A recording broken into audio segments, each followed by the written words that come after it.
potion simmers on, and the magical world settles into quiet contentment around you. It is autumn at Hogwarts School of Witchcraft and Wizardry, and the castle wears the season like a golden cloak. Picture the grounds transformed by bronze and amber leaves, the lake reflecting a sky of deepening grey, and the ancient stone corridors filled with the particular chill that makes fires in common rooms all the more welcoming. But in one particular bathroom, a place most students avoid for very good reason, the chill has nothing to do with autumn and everything to do with the resident ghost who haunts its cracked mirrors and dripping taps. Moaning Myrtle's bathroom sits abandoned on the second floor, a relic of plumbing past, its fixtures tarnished with age and neglect. The sinks line one wall, their faucets dripping with a steady, rhythmic sound that might, in other circumstances, be quite soothing. The stone floor is perpetually damp, and the mirrors are clouded with age and the constant moisture that seems to permeate everything.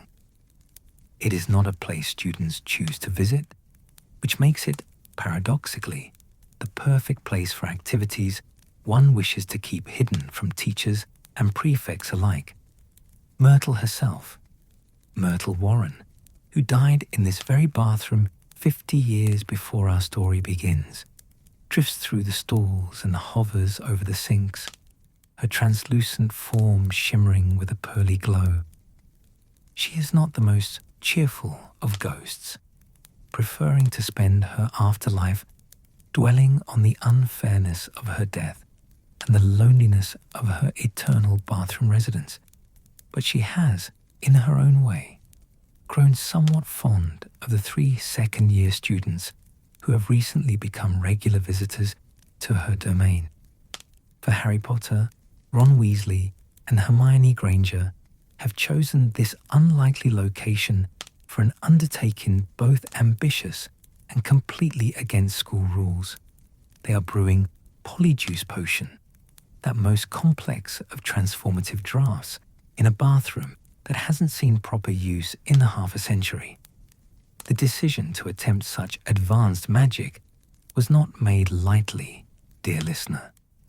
The castle has been gripped by fear, for something ancient and terrible has been awakened within its walls. The Chamber of Secrets, opened for the first time in 50 years, releasing a monster that has been attacking students, leaving them petrified, frozen like statues, their faces locked in expressions of terror. The attacks seem random, yet Harry has heard a voice, a sinister hissing that speaks of killing, of ripping, of tearing, a voice that only he can hear because he speaks parcel tongue, the language of serpents. Suspicion has fallen heavily on Draco Malfoy, that sneering Slytherin boy with his slicked-back platinum hair and his constant bragging about pure blood superiority.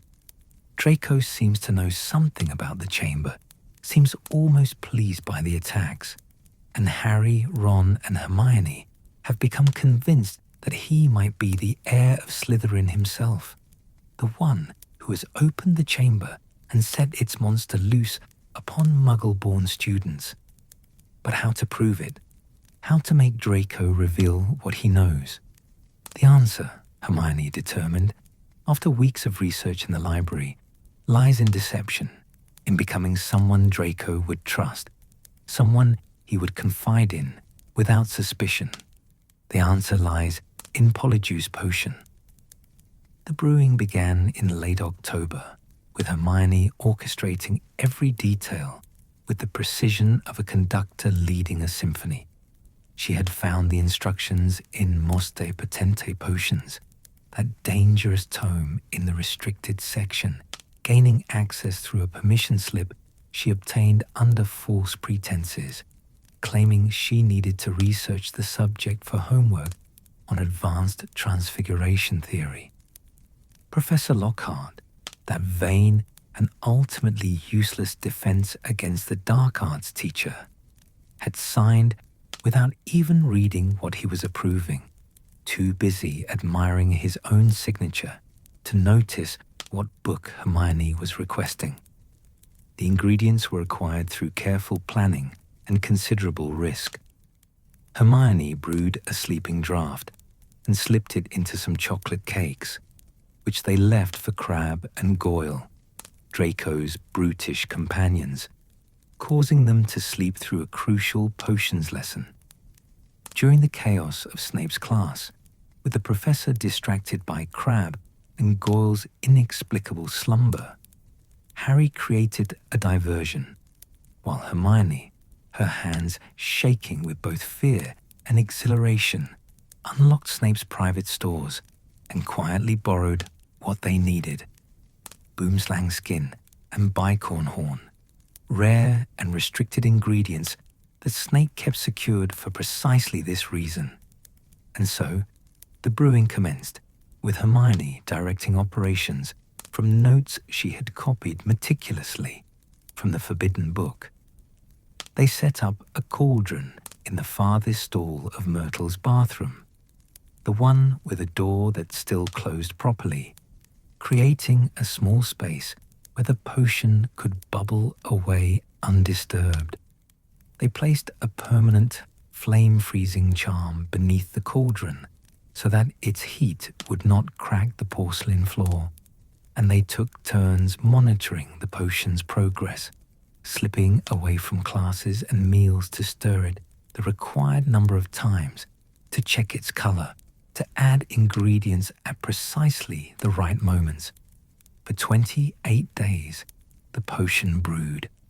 Imagine, dear listener, the dedication required, the constant vigilance, the careful balance of attending classes and maintaining friendships while secretly tending to a highly illegal potion in an abandoned bathroom. Hermione maintained detailed notes, checking and rechecking each step, her natural perfectionism serving them well in this most exacting of magical undertakings. Ron complained about the smell, a thick, muddy odor that seemed to cling to their robes no matter how careful they were, and Harry worried constantly about being discovered, but they persevered, driven by the need to uncover the truth about the Chamber of Secrets. Myrtle, for her part, found the entire enterprise fascinating. She would hover nearby, offering unsolicited comments about the potion's appearance, or reminiscing about her own experiences as a student, particularly her tragic final moments in this very bathroom. Her presence was sometimes helpful. She warned them once when Filch was prowling the corridor outside, and sometimes deeply unnerving, especially when she would suddenly zoom through the stall door without warning, causing whoever was stirring to nearly drop their wand into the cauldron. As Christmas approached and the castle emptied of students heading home for the holidays, the potion finally reached completion. It sat in the cauldron, thick and mud-like, a murky brown color that looked deeply unappetizing, but exactly as the instructions described. The moment had come to attempt the transformation, and the three friends gathered in the bathroom on Christmas Day, the castle quiet around them, most students gone, providing the perfect opportunity for their deception. They had obtained hairs from their targets through another bit of creative theft. Hermione had baked chocolate cakes again, these ones safe to eat, but enchanted to cause the consumer to grow boils that required immediate treatment in the hospital wing. Crabbe and Goyle, those simple-minded boys who would eat anything offered to them, had consumed the cakes with enthusiasm and promptly broken out in pustules. While Madame Pomfrey fussed over them, Harry and Ron had quietly collected hairs from the robes the boys had left on their hospital beds. For Hermione, the target was Millicent Bulstrode, a heavy-set Slytherin girl with a square jaw and a mean streak.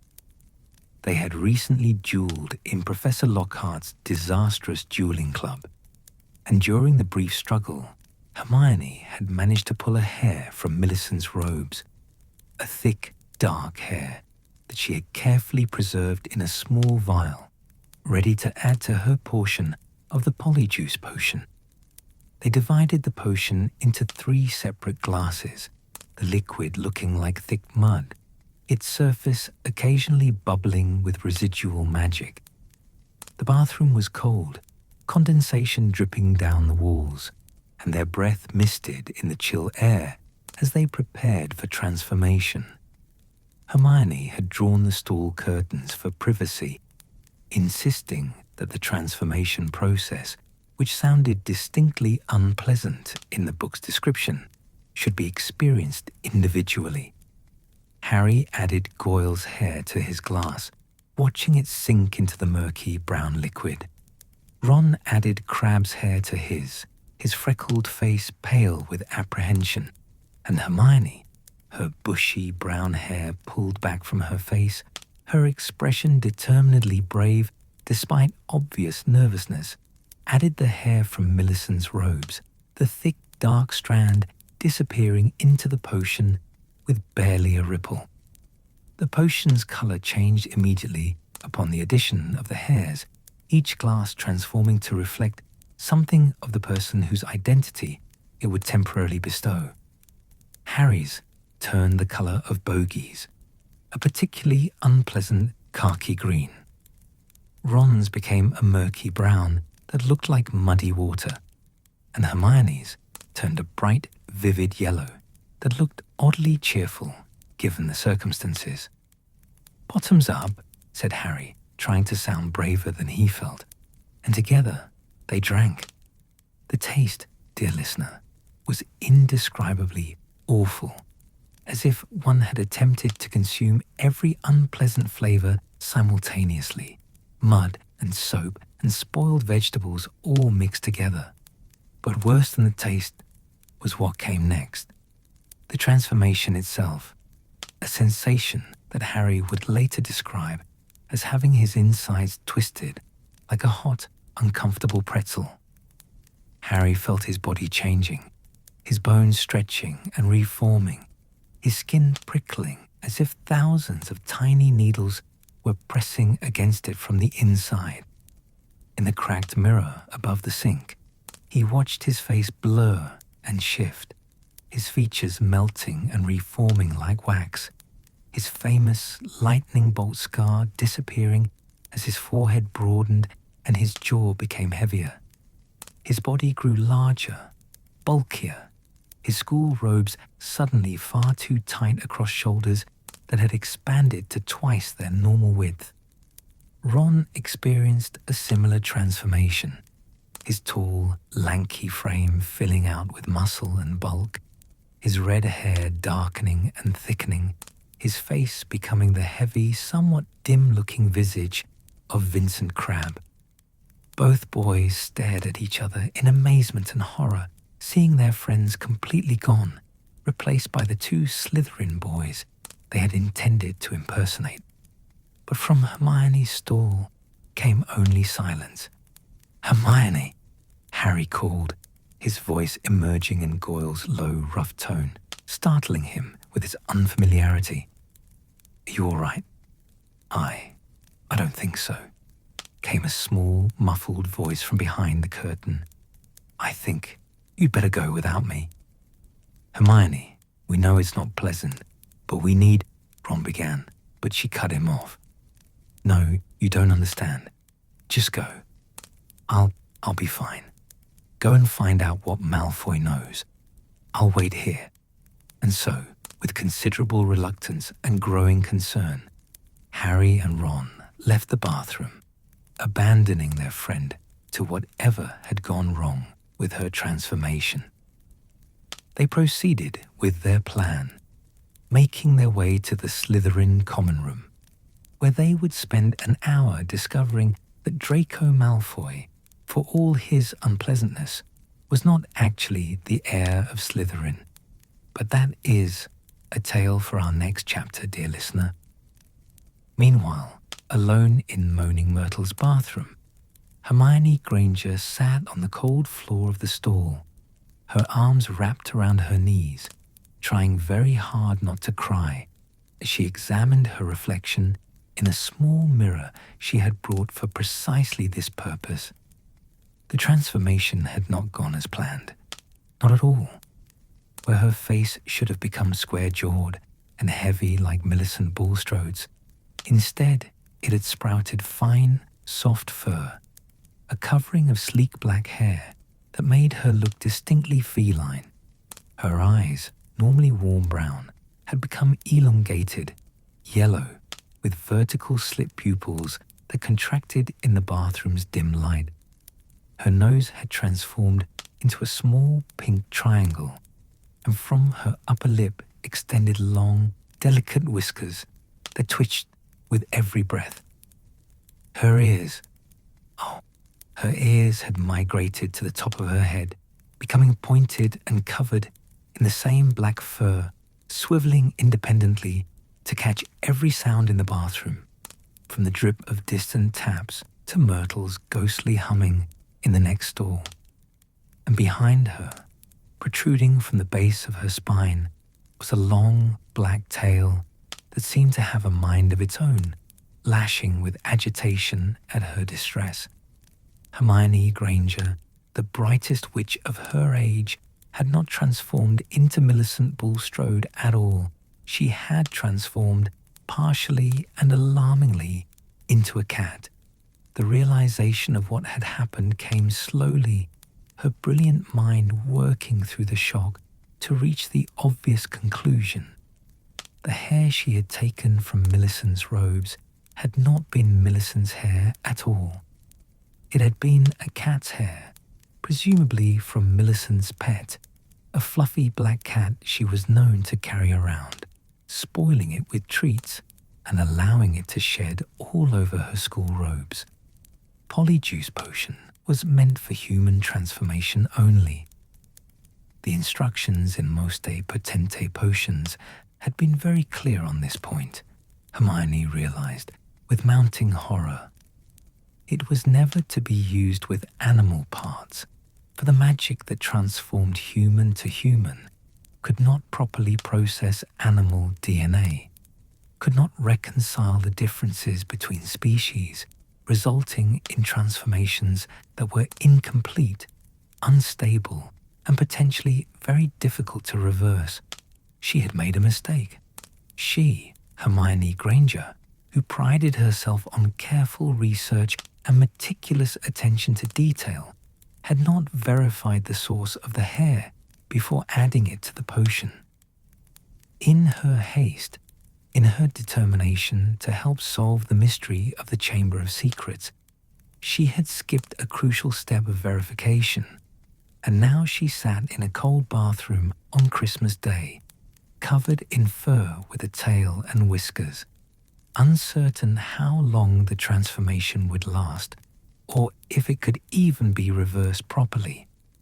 Myrtle floated through the stall door, took one look at Hermione's feline features, and let out a shriek that echoed off the bathroom's tile walls. Oh, you look absolutely dreadful. Even worse than I looked when I died, and I had to die in a bathroom, can you imagine? Dying in a bathroom where everyone— Please, Myrtle, Hermione interrupted, her voice sounding strange even to her own newly pointed ears, slightly higher, with an odd purring quality underneath. Please, could you give me a moment? The ghost, for once, seemed to understand genuine distress when she saw it.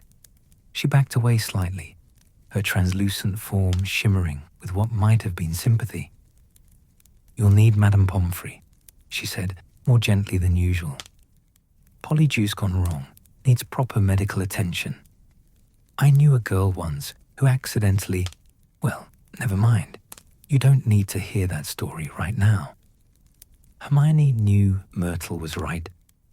This was beyond her ability to fix on her own, beyond even her considerable knowledge of magical theory. She would need help, professional help, which meant revealing what they had done, admitting to brewing an advanced and illegal potion in a school bathroom, facing whatever punishment would surely follow. But there was no alternative. She couldn't simply wait for the potion to wear off, as one might with a normal polyjuice transformation. This was different, unpredictable, potentially dangerous. With a courage that was characteristically Gryffindor, she wrapped herself in a large towel she had brought, covering as much of her feline features as possible, and made her way through the castle's quiet corridors toward the hospital wing. The journey, dear listener, was deeply uncomfortable. Her new feline senses made everything overwhelming. Sounds were too loud, smells too intense, and her whiskers kept brushing against the towel, sending strange tingles across her face. The tail was particularly troublesome, having a tendency to lash out and knock against things, entirely beyond her conscious control. Madame Pomfrey, that capable witch who had seen countless magical mishaps in her years as Hogwarts matron, took one look at Hermione's feline face and sighed deeply, though not without kindness. "Polyjuice Potion," she said, not as a question, but as a statement of obvious fact. "With an animal hair. Into bed with you at once, Miss Granger. We'll need to brew a counter-agent, and I'll need to monitor you closely to ensure no lasting effects."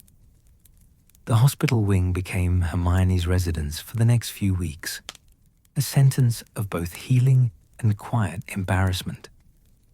Madame Pomfrey worked patiently to reverse the transformation, brewing potions that would slowly, carefully remove the feline features that had taken root in Hermione's human form. The fur receded gradually, the whiskers falling out one by one, the ears migrating back to their proper position on the sides of her head, though they remained slightly pointed for several days, requiring Hermione to cover them with her bushy hair. The tail was the last thing to disappear, finally vanishing on a Tuesday morning 2 weeks after Christmas, leaving Hermione profoundly relieved and considerably chastened. She had learned her lesson in the most direct way possible. Precision in potion making was not merely recommended, it was absolutely essential, and shortcuts or careless assumptions could lead to consequences both painful and deeply embarrassing. Harry and Ron visited daily, bringing her homework and news of the continuing attacks, though they tactfully avoided mentioning how hilarious her whiskers had looked when they twitched. They told her about their hour in the Slytherin common room, about Draco's genuine confusion, about the heir of Slytherin's identity, about how the whole adventure had been for nothing in terms of solving the mystery, though they had learned valuable information, and the experience itself had taught them all important lessons. As Hermione lay in her hospital bed, recovering slowly from her feline transformation, she had plenty of time to reflect on what had happened. She thought about the importance of verification, of double-checking sources, of never assuming anything when it came to complex magic. She thought about how even the cleverest person can make simple mistakes, especially when rushing or under pressure. And she thought about how fortunate she was to have friends who didn't judge her for her mistake, who visited faithfully and made her laugh even when she felt mortified by her own carelessness.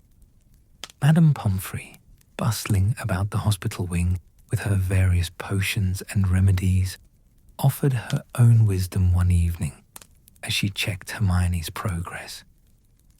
"Everyone makes mistakes in magic, dear," she said gently, adjusting the pillows behind Hermione's back. "The important thing is learning from them.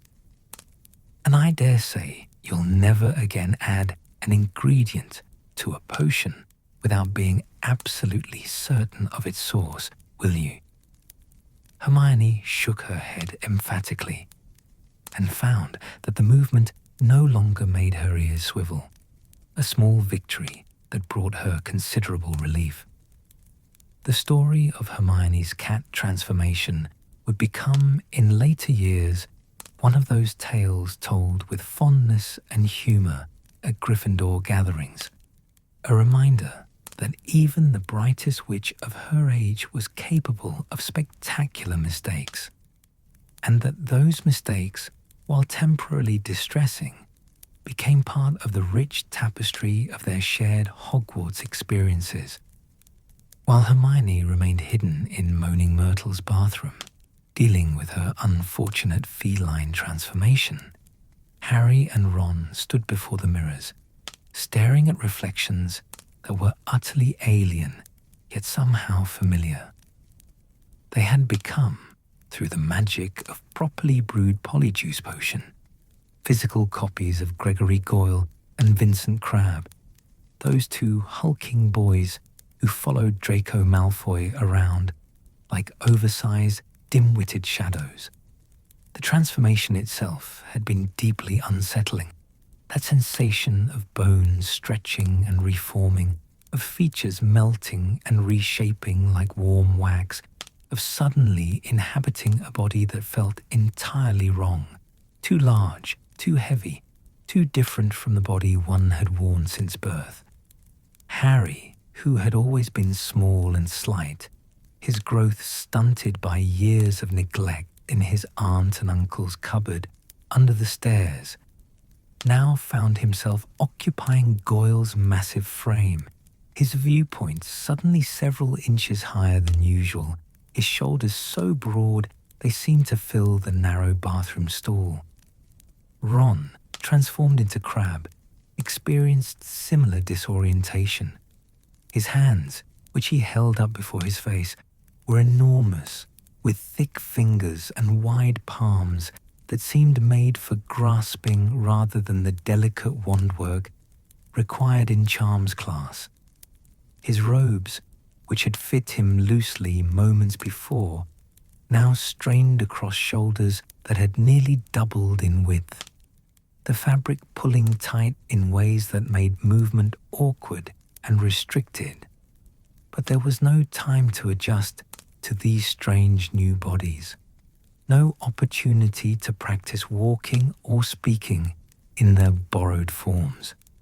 They had 1 hour, perhaps slightly more if the potion had been brewed with exceptional precision, to find Draco Malfoy, gain his confidence, and discover what he knew about the Chamber of Secrets and the heir of Slytherin. Every moment spent adjusting to their transformations was a moment wasted, so with final, worried glances at the stall where Hermione remained hidden, they left the bathroom and ventured into the castle's corridors. The first challenge, dear listener, was simply moving. Goyle's body responded differently than Harry's own, heavier and more cumbersome, requiring more effort to accelerate and more space to navigate through doorways. Harry found himself bumping into walls and door frames, misjudging the width of his transformed shoulders, creating small crashes and thuds that made him wince with each impact. His center of gravity had shifted, and twice he nearly lost his balance on the staircases, catching himself on the banister with Goyle's large hands, grateful that the castle was nearly empty due to the Christmas holiday. Ron, in Crabbe's form, experienced similar difficulties.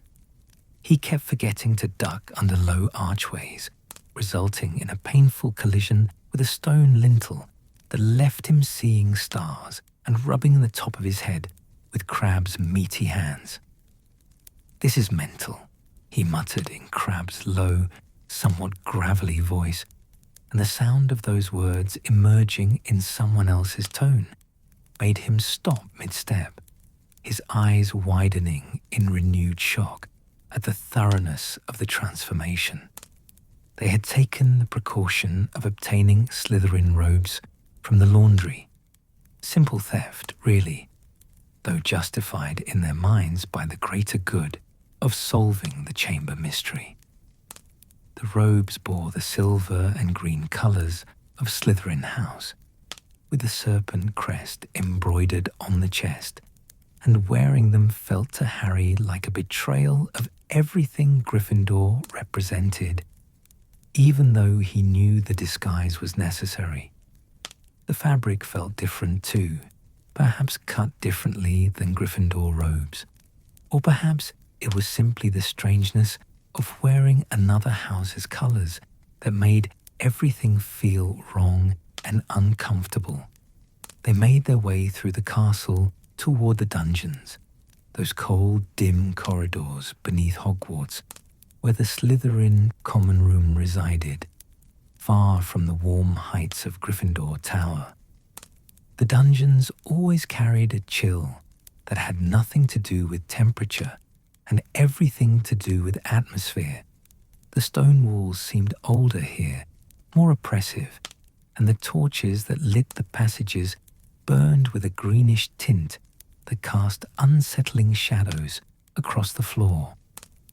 Finding the Slytherin common room entrance proved easier than expected, for Crabbe and Goyle's feet seemed to know the way instinctively, or rather, Harry and Ron found themselves following half-remembered observations from seeing the two Slytherin boys in the corridors, combined with logical deduction about where a common room might be located in the dungeon level. They arrived at a bare stretch of stone wall that looked identical to every other stretch of stone wall in the dungeons. Yet something about it suggested hidden entrance, concealed doorway, secret access. "Password," Ron whispered urgently, suddenly realizing they had overlooked this crucial detail in their planning. But fortune, for once, smiled upon their endeavor. A voice behind them, drawling and familiar, spoke with casual arrogance. "About time you two showed up. Where have you been?" "Never mind, don't bother answering. I doubt the explanation would be worth hearing." They turned to find Draco Malfoy standing in the corridor, his pale, pointed face arranged in its usual expression of superior disdain. His platinum hair slicked back from his forehead, his grey eyes regarding them with the fond contempt one might show toward loyal but simple-minded pets. He was alone, which was unusual, for Draco typically surrounded himself with followers and sycophants. But perhaps the Christmas holiday and the near-empty castle had reduced his available audience. "Well, come on then," Draco continued, stepping past them to the blank wall and speaking clearly. "Pure blood." The wall dissolved like mist, revealing an arched entrance to the Slytherin common room, and Draco swept through without looking back, clearly expecting them to follow. Harry and Ron exchanged quick glances. Goyle's heavy features and Crabbe's thick-set face looking at each other with expressions of mingled relief and renewed anxiety, before following Draco through the entrance into Slytherin territory. The Slytherin common room was unlike any space Harry had seen before at Hogwarts, and the contrast with Gryffindor's warm, comfortable common room could not have been more pronounced. This room was low-ceilinged and dungeon-like, extending back into the castle's foundations with a long, narrow shape that suggested a cave or tunnel rather than a proper chamber. The walls were rough stone, and the light came from elaborate lamps that that hung on chains from the ceiling, casting everything in a greenish glow that reminded Harry uncomfortably of the lake water pressing against the windows.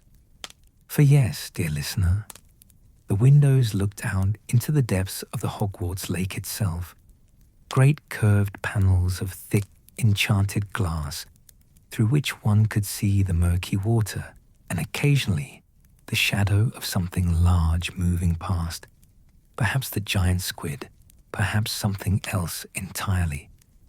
The view was mesmerizing in its strangeness, watching weed and silt drift past the windows, seeing the filtered sunlight from far above create shifting patterns on the lake bed, observing the occasional fish swim past, their scales glinting silver in the underwater gloom.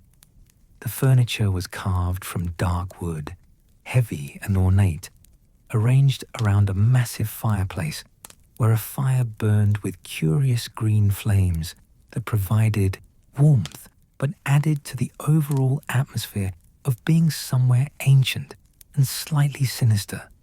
Carved serpents adorned everything. The chair arms ended in snake heads. The mantelpiece featured a relief of intertwining serpents. Even the door frames bore subtle serpentine decorations, all reminding the room's occupants of their house symbol and, by extension, of Salazar Slytherin himself. Several students lounged about the common room, despite the holiday, a handful who had remained at Hogwarts for Christmas, and they barely glanced up as Draco entered with Crabbe and Goyle in tow. To them, this was an utterly normal sight. Draco with his two constant companions, the same trio they saw every day, unremarkable and expected. Draco threw himself into a high-backed chair near the fire, gesturing for Harry and Ron to sit as well. They lowered themselves carefully onto a nearby sofa, its leather upholstery cold despite the fire's warmth, and tried to arrange Crabbe and Goyle's large bodies in positions that looked natural and relaxed, though relaxation was the furthest thing from their actual emotional states. "This has been the worst term yet," Draco announced, stretching his legs toward the fire and examining his fingernails with affected boredom. "First mudbloods getting attacked. Not that I'm complaining about that, mind you. But then the Quidditch match gets cancelled, and Father had to come to the school for a governor's meeting, which was embarrassing because he spent the entire time arguing with that blood traitor Arthur Weasley." At the mention of his father, Ron tensed, and Harry quickly kicked him under the sofa, hoping the movement looked like a casual adjustment of position rather than a warning to stay calm. Ron's face, Crabbe's face, flushed slightly, but he remained silent, apparently taking the hint. "I wish I knew who the heir of Slytherin is," Draco continued, his voice carrying a note of genuine frustration that surprised Harry. "I'd help them, of course. Can you imagine ridding the school of all the mudbloods, making Hogwarts what it should be, pure bloods only, the way Salazar Slytherin intended? Father says it's glorious, what's happening. Though, of course, he has to pretend to be concerned in public because of his position on the Board of Governors." Harry and Ron exchanged another quick glance. This was not the confession they had hoped for, but rather the opposite. Draco clearly did not know who had opened the chamber, did not know the identity of the heir of Slytherin, and was as much in the dark as everyone else, albeit hoping for different outcomes than most students. "The worst part," Draco went on, warming to his subject now, encouraged by what he perceived as his friend's attentive silence, "is that I'm stuck here for Christmas while this is all happening. Father thought it would be better if I stayed at school, said it would look better for the family if a Malfoy remained at Hogwarts during the crisis, showing confidence in the school's safety. But honestly, I think he just wanted me out of the way while he works on, well, various projects. He paused, seeming to reconsider what he had been about to say, his eyes flickering with momentary calculation before he shrugged and continued. Anyway, Father's been working on something at the ministry, something to do with removing Dumbledore as headmaster. Says the man's too soft, too tolerant of mudbloods and half-breeds, and that the school would be better off with someone who understands proper wizarding values in charge. This was more interesting information, and Harry filed it away mentally, though it still wasn't the confession about the chamber they had been seeking. He realized with growing disappointment that their entire risky endeavor, the illegal potion brewing, the dangerous transformation, the deception, was yielding nothing of real value regarding the immediate mystery. Draco was simply a prejudiced boy repeating his prejudiced father's views, not the mastermind behind the attacks. The conversation continued for what felt like hours, but was probably only 30 minutes, with Draco holding forth on various subjects, his opinions about other students universally negative unless they were pure-blood Slytherins, his complaints about various professors, particularly those who had disciplined him or given him low marks, and his boasts about his father's importance and influence in the wizarding world. Harry and Ron contributed only grunts and nods, hoping this would pass for Crabbe and Goyle's usual level of participation in conversations. This strategy worked surprisingly well, for Draco seemed perfectly content to monologue without requiring actual responses, as if he were accustomed to an audience that listened without contributing, followers who existed to validate rather than challenge his pronouncements. But maintaining even this minimal deception was more exhausting than either Harry or Ron had anticipated. They had to constantly monitor their movements, making sure their gestures seemed appropriately Crabbe-like or Goyle-like, whatever that meant. They had to resist the urge to correct Draco when he said things they found offensive or stupid. They had to remember not to react with surprise or concern when he mentioned their real names, Harry Potter or the Weasley family, as if hearing about themselves from outside their own perspectives, and they had to watch the time, conscious that with every passing minute, the Polyjuice Potion's effects were weakening, the transformation slowly becoming less stable, the borrowed forms beginning to revert to their true selves. Harry became aware of a strange tingling sensation in his hands, a prickling that suggested the beginning of transformation, and he caught Ron's eye, seeing similar concern reflected in Crabbe's features. "We should go," Ron said abruptly, speaking for the first time in Crabbe's gravelly voice, and the sudden vocalization after so much silence made Draco look up with slight surprise. "Go? Go where? It's Christmas Day, and dinner won't be served for another hour at least." "Stomach's upset," Harry added quickly, also speaking for the first time, and hearing Goyle's voice emerge from his throat with words that were entirely his own thoughts was deeply disconcerting. "Think we ate something bad."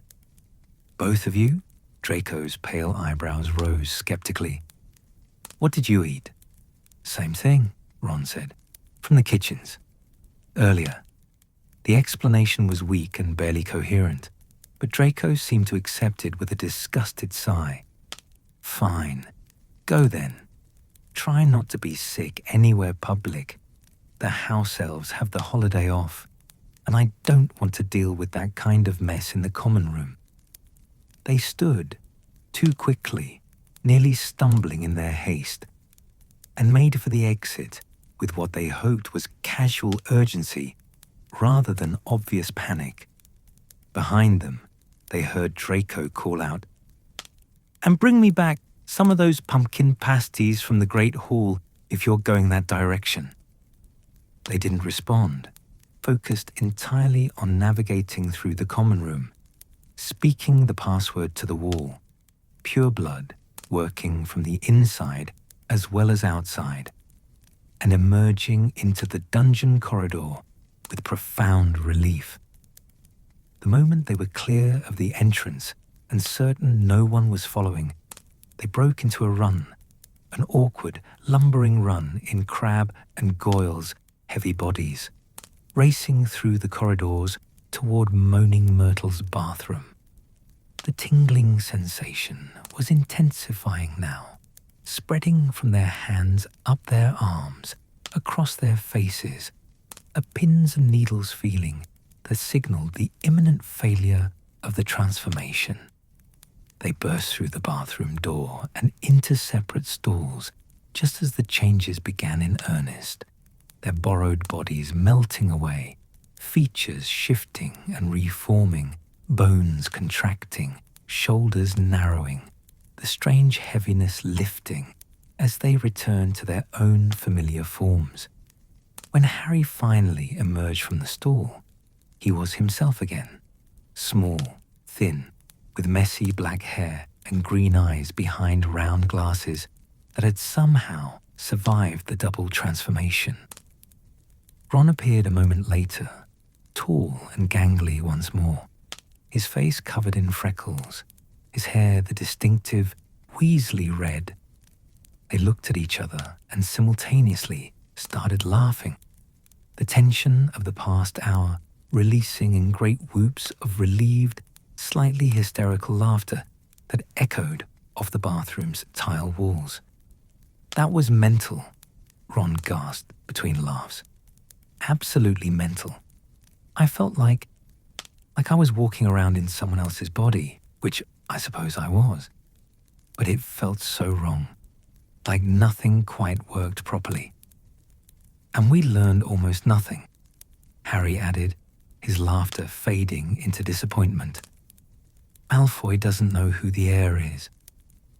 He's just hoping it's true and that Muggleborns get hurt. He's awful, but he's not behind the attacks." They found Hermione still in her stall, still refusing to emerge, and after brief explanations through the door, glossing over the details of their hour as Crab and Goyle, they left her to Madame Pomfrey's eventual care and made their way back to Gryffindor Tower, exhausted, disappointed, but somehow also exhilarated by the experience, by having attempted something so audacious and survived it, even if the results were not what they had hoped. In the days and weeks that followed, as Hermione recovered in the hospital wing, and the mystery of the Chamber of Secrets continued to unfold through other means, Harry and Ron would reflect often on their hour in Slytherin's common room. They thought about how strange it felt to inhabit someone else's body, to see the world from a different physical perspective, to walk through corridors where everyone treated you differently, based solely on your appearance. They thought about the Slytherin common room itself, how different it was from their own warm, comfortable Gryffindor Tower, and wondered whether the physical spaces shaped the students who inhabited them, or whether the spaces were shaped by the students' values. They thought about Draco, holding court in that greenish light, surrounded by serpent carvings and views of the lake's murky depths, and felt a strange mixture of contempt and pity for him, this boy so thoroughly steeped in his father's prejudices that he could not imagine any other way of thinking. Most of all, they thought about identity. What made someone themselves beyond mere physical appearance? They had worn Crabbe and Goyle's bodies, had their faces and voices and physical presence, but had remained entirely Harry and Ron underneath, their thoughts and feelings and essential selves unchanged by the transformation. The experience taught them something profound about the nature of identity, about how the core of who we are exists independent of what we look like, a lesson that would serve them well in the years ahead. It was a summer of planning and preparation, of ancient rules being reviewed and modern safety measures being implemented, of international correspondence between Hogwarts, Beauxbatons, and Durmstrang. But in a dark corner of England, far from the excitement of tournament preparations, another kind of planning was taking place, one that would have horrified those who learned of it had they known. In a house that sat alone on a hillside, surrounded by overgrown gardens and protected by wards that kept muggles away and discouraged wizarding visitors, 3 people gathered in a dusty drawing room where the curtains remained perpetually drawn. One was an old house elf named Winky, her eyes large and sorrowful, her loyalty absolute despite her growing unease. One was an elderly man, weakened by years of maintaining the imperious curse on his own son, his body failing even as his determination remained iron strong. And one was that son, Barty Crouch Jr., a young man who should have been dead, who the wizarding world believed was dead, buried in a grave in Azkaban Fortress, but who was very much alive and burning with fanatical devotion to a master who had fallen but was not gone. Barty Crouch Jr. had escaped Azkaban years before, smuggled out by his dying mother, who had taken his place through Polyjuice Potion, sacrificing herself so her son might live. He had spent the years since hidden under his father's invisibility cloak, imprisoned in his own home, controlled by his father's imperious curse, kept alive but stripped of freedom, of identity, of any existence beyond the house's walls. But the curse had weakened over time, and Barty Jr.'s will had strengthened, nourished by hatred and the memory of his master's promises. And then, that summer, Lord Voldemort had returned, not fully, not yet, but enough to summon his most faithful servant, Peter Pettigrew, that traitorous rat who had hidden as Ron Weasley's pet for 12 years. Together, Voldemort and Pettigrew had freed Barty Crouch Jr. from his father's control, and together they had devised a plan of breathtaking audacity and careful planning. Harry Potter, the boy who had somehow survived the killing curse as an infant, the boy who carried his mother's protection in his very blood, had to be brought to Voldemort in a way that would bypass those protections. And so a plan was formed, intricate and patient, requiring a year of preparation, a year of deception, a year of someone else's life lived perfectly while maintaining one's own hidden identity beneath. The plan required Alastor Moody, Alastor Mad-Eye. Moody was a legend among Aurors, that elite force of wizard law enforcement who tracked down dark wizards and brought them to justice. Moody had been responsible for filling half the cells in Azkaban, including the cell that had once held Barty Crouch Jr. himself. He was paranoid, constantly vigilant, his magical eye seeing through invisibility cloaks and illusions, his experience making him nearly impossible to surprise or deceive. He was also newly retired and had just agreed to teach defense against the dark arts at Hogwarts for 1 year, a favor to Dumbledore, who had requested his help for the tournament year when extra security and expertise would be valuable. This made Moody the perfect target for replacement, the perfect disguise through which to operate at Hogwarts, to influence the tournament, to ensure that Harry Potter would be entered into the competition and would win, would touch the Triwizard Cup that had been secretly transformed into a port key that would deliver him directly to Voldemort in a distant graveyard. But capturing Mad-Eye Moody was no simple task, dear listener. It required planning, patience, and the element of surprise applied to a man who specialized in never being surprised. On a late August evening, as Moody prepared to travel to Hogwarts for the start of term, Pettigrew and Barty Crouch Jr. struck. The details of that capture are violent and best left largely to imagination, but picture instead the aftermath. Moody subdued, magically stunned, his famous magical eye removed carefully from its socket, his wand taken, his body levitated into a magical trunk of most unusual design. This trunk, you see, had been specially prepared with 7 logs, and within it were 7 separate compartments, each larger than should be physically possible thanks to undetectable extension charms. In the deepest, 7th compartment, accessible only when all 7 locks were opened in the correct sequence, Moody was placed, kept alive but unconscious, held in magical suspension for the purpose that Barty Crouch Jr. would require throughout the coming year.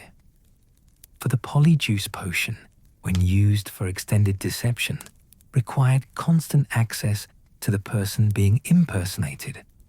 A single hair could produce 1 hour of transformation.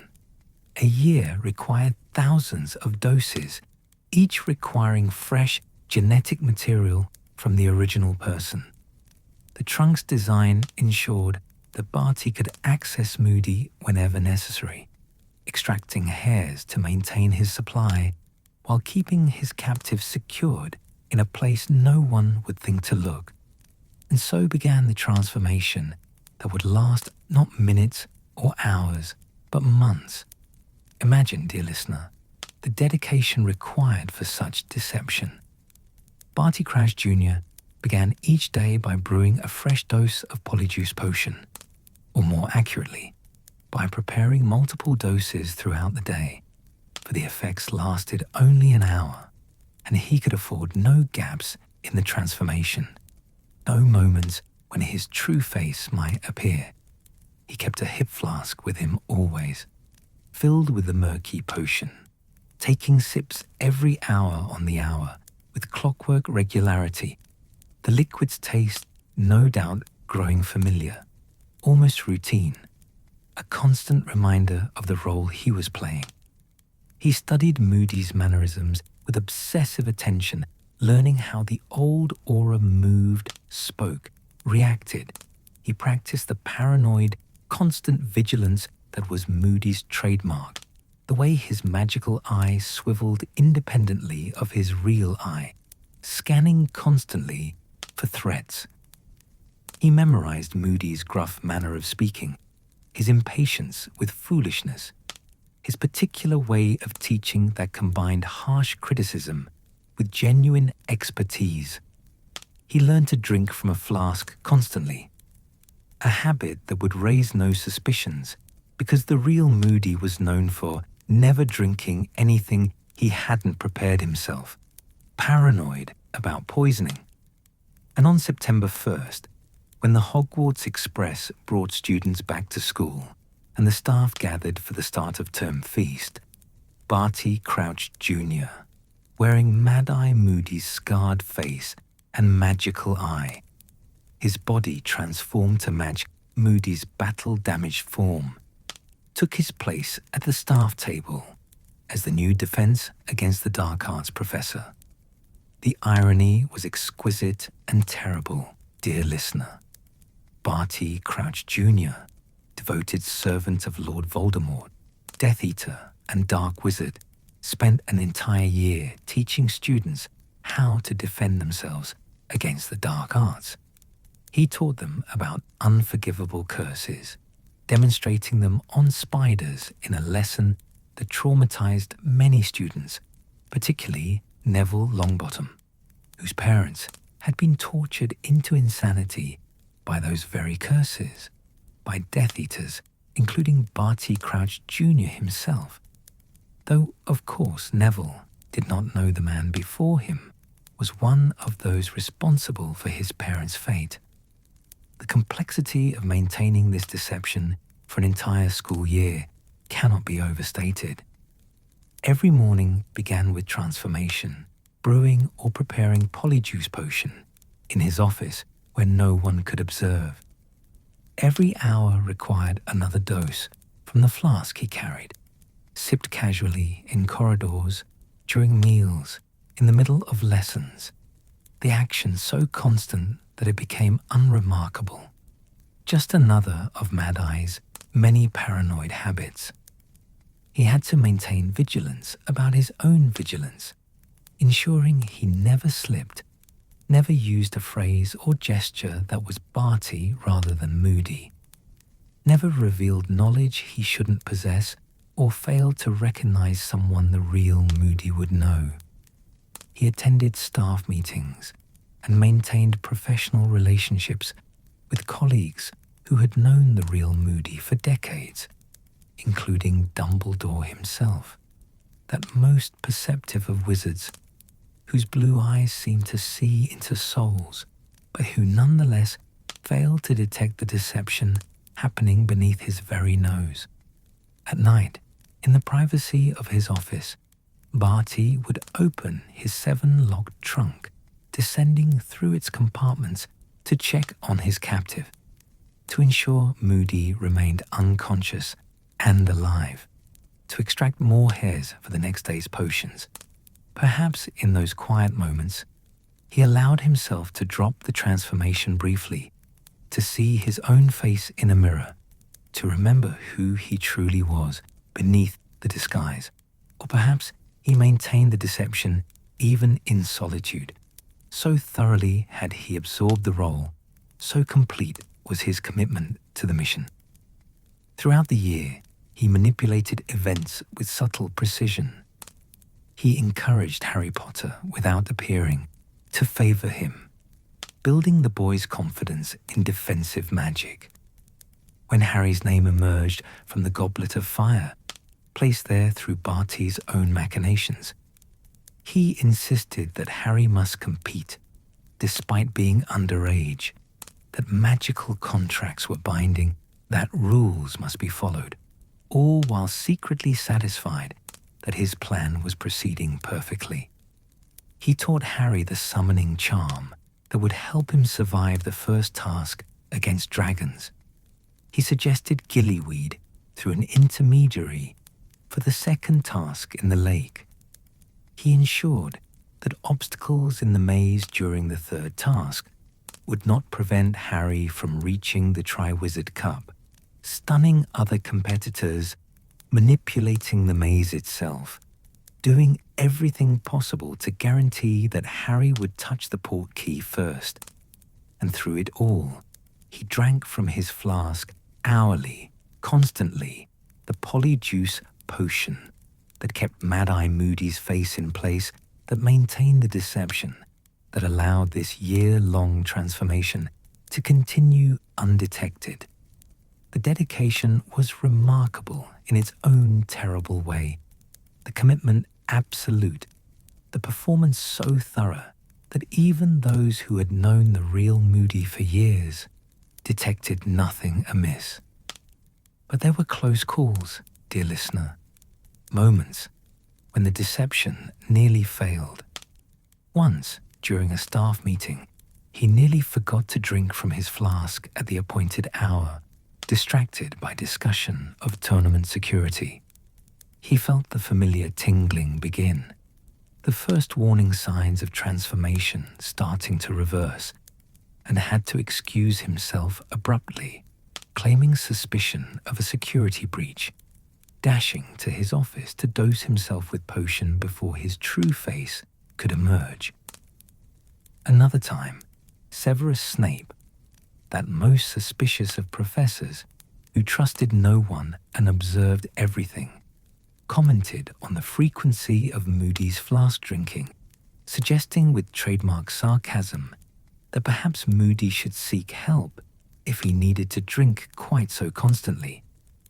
Barty had to think quickly, snapping back in Moody's gruff voice about how Snape of all people should understand never trusting anything one hadn't prepared oneself, given his expertise in potions that could be poisoned or tampered with, turning the suspicion back on Snape while reinforcing the very behavior that maintained his disguise. The students, for the most part, noticed nothing wrong. To them, Mad-Eye Moody was simply an eccentric, paranoid, highly skilled aura, teaching them practical defensive magic in ways that were simultaneously fascinating and disturbing. They had no baseline for comparison, having never met the real Moody, so they accepted Barty's performance as authentic, unaware that their professor was living a lie every moment of every day. Imagine the psychological strain, dear listener, of maintaining such deception for so long. Every interaction was performance, every word carefully chosen, every gesture deliberate. He could never relax, never drop his guard, never allow his true self to emerge even for a moment. He lived in constant awareness of time, tracking each hour, knowing when the next dose of polyjuice was due, hyper-aware of the flask's weight in his pocket and the level of potion remaining, always prepared, always vigilant, ironically embodying the very constant vigilance that Moody was famous for, though for entirely different reasons. And yet, for all his planning and all his care, the deception ended not through clever detective work or gradual discovery, but through accident and circumstance. On the night when everything was supposed to culminate, when Harry touched the port key and was transported to Voldemort, when the Dark Lord rose again, using Harry's blood in a dark ritual, when Harry miraculously escaped and returned with news of Voldemort's return, Barty Crouch Jr. made his first significant mistake. Overcome with emotion at his master's return, desperate to hear confirmation that Voldemort had risen, he dropped his careful neutrality. When he found Harry alone after the boy's traumatic return, he began asking questions with too much urgency, revealing knowledge he shouldn't possess, displaying emotional investment that Mad-Eye Moody would not feel. And Dumbledore, arriving at that crucial moment, saw what his perceptive blue eyes had somehow missed for an entire year.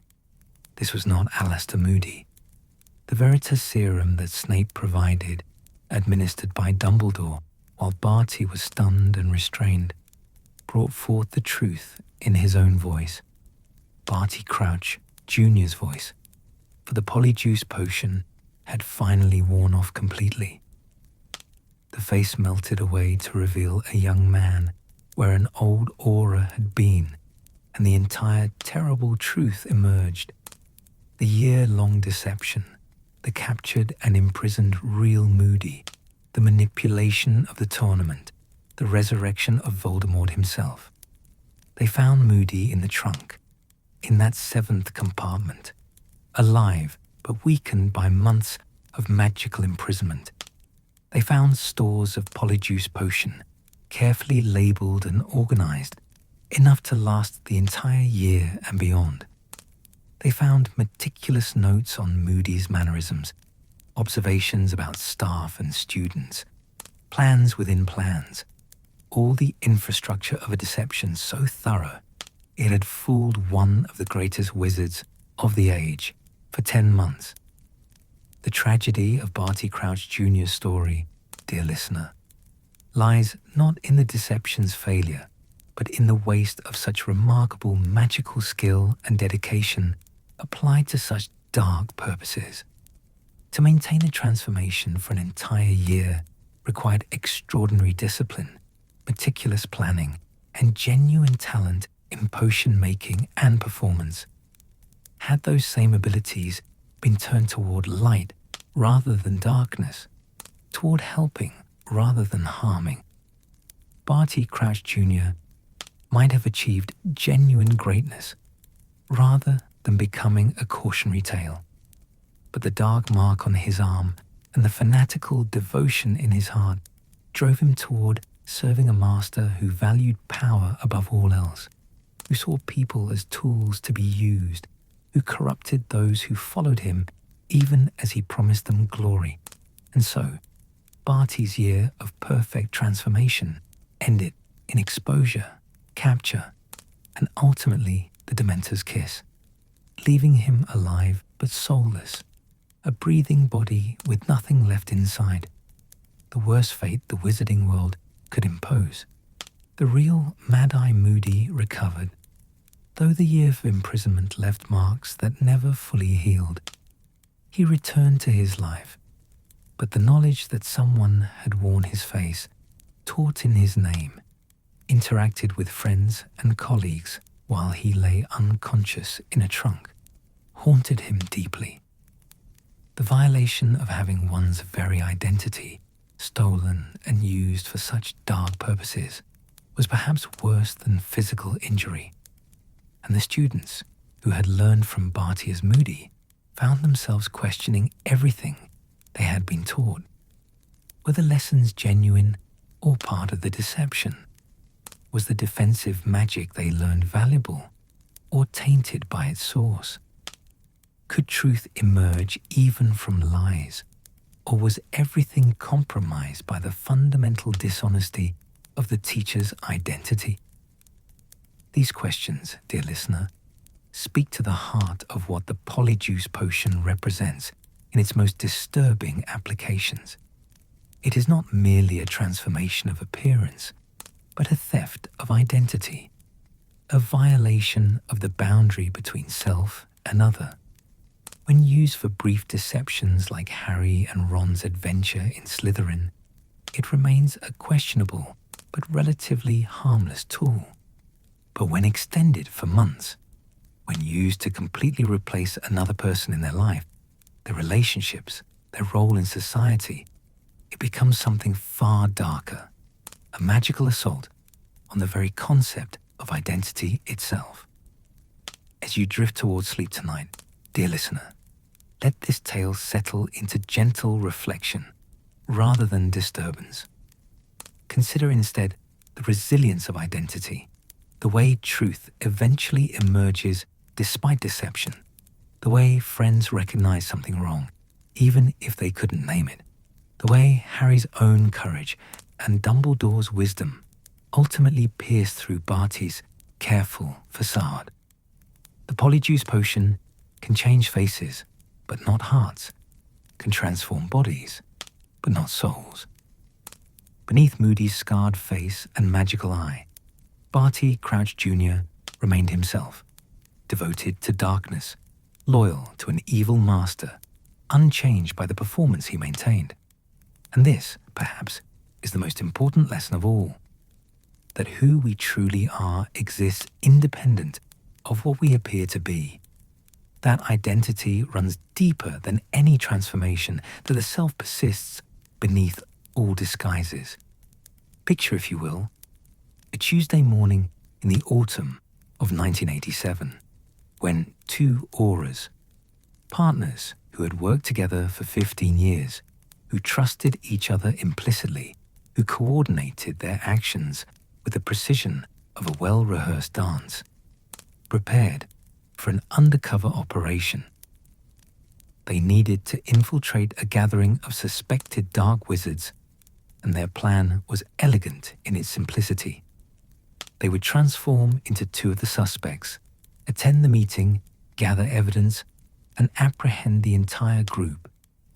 The auras, whom we shall call Thomas and Margaret, to preserve their dignity, brewed their Polyjuice Potions according to regulation standards, obtained the necessary hairs from their targets through careful surveillance and evidence collection, and prepared to transform in the privacy of a secure ministry office. They had done this dozens of times before. They were experienced professionals. Nothing could possibly go wrong, except, dear listener, that they had labeled their potion vials incorrectly. Thomas added what he believed was his target's hair, a wizard named Rookwood, to his potion. Margaret added what she believed was her target's hair, a witch named Selwyn, to hers. They drank simultaneously, experienced the familiar, unpleasant sensations of transformation, and opened their eyes to discover that Thomas had become Selwyn and Margaret had become Rookwood. They had, through simple clerical error, swapped their vials. The immediate problem was obvious. They were supposed to arrive at the meeting as a wizard and wizard pair, but instead they appeared as a witch and witch pair. The secondary problem emerged when they attempted to speak and realized that neither had studied the mannerisms, voice patterns, or biographical details of the person they had actually become, having prepared extensively to impersonate entirely different people. The operation was immediately aborted. Thomas spent his hour of transformation walking awkwardly in high-heeled boots he had no experience wearing, while Margaret discovered that Rookwood apparently suffered from a persistent back problem that made standing upright deeply uncomfortable.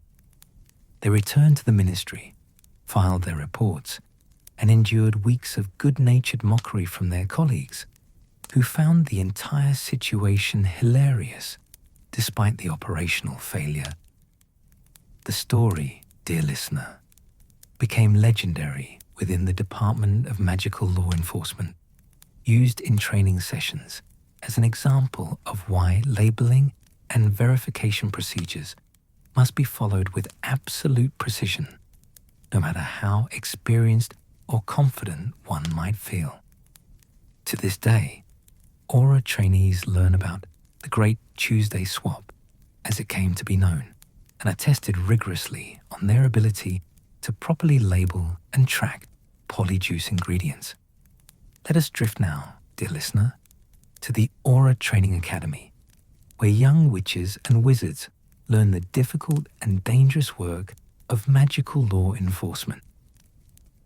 Polyjuice Potion usage is a required skill, taught in the second year of training, and the practice sessions inevitably produce mishaps that range from mildly amusing to spectacularly disastrous. One particular training exercise conducted annually requires trainees to transform into one another and then attempt to fool their instructors during a mock investigation. The exercise teaches observation skills, acting ability, and the importance of studying one's subject before attempting impersonation. It also, with reliable regularity, produces wonderful mistakes. In the class of 1992, a trainee named Dawlish, who would go on to become a rather pompous senior Aura in later years, decided to take a shortcut in his preparation.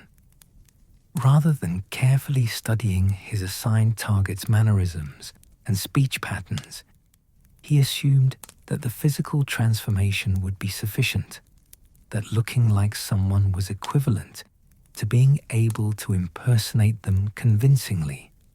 His target was a fellow trainee named Proudfoot, a quiet, thoughtful witch, known for speaking softly and moving with careful precision. Dawlish transformed successfully into Proudfoot's physical form, but then proceeded to swagger around the training room with his usual overconfident manner, speaking loudly and gesturing broadly, completely failing to capture any aspect of Proudfoot's actual personality. The instructors identified him within 30 seconds. His grade for the exercise was dreadful, the lowest possible mark, accompanied by a note that physical transformation without psychological preparation was rather like putting on a costume without learning one's lines. Technically accurate, but thoroughly unconvincing. Dawlish's failure became a teaching example for subsequent classes, illustrating that successful impersonation requires understanding the whole person, not merely copying their appearance. The story followed him throughout his career, surfacing whenever he became too pompous or self-assured, a gentle reminder that even accomplished auras were once students who made embarrassing mistakes. Now let us turn our attention, dear listener, to matters of the heart. For Polyjuice Potion has been misused in romantic situations more times than ministry records can fully document, usually with consequences that are both humiliating and oddly touching in their misguided sincerity.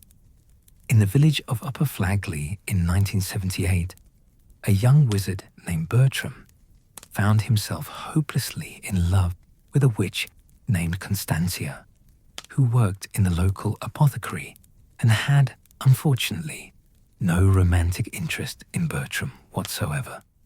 She was, however, quite taken with another wizard named Edmund, who played Quidditch for the local amateur team and possessed the kind of athletic grace and easy charm that Bertram entirely lacked. Bertram, in a decision that seemed romantic in his imagination, but was actually rather disturbing when examined objectively, decided to brew Polyjuice Potion and transform into Edmund, planning to court Constantia while wearing his rival's face. He would, he reasoned, win her heart, and then gradually reveal his true self, at which point she would realize that the personality she had fallen for belonged to Bertram, not Edmund, and they would live happily ever after. The plan failed spectacularly on multiple levels, dear listener. First, Bertram discovered that he was terrible at Quidditch, and when Constantia suggested they fly together, something she and the real Edmund apparently did regularly, he nearly fell off his broom 3 times and crashed into a tree once, raising immediate suspicions that something was wrong with Edmund.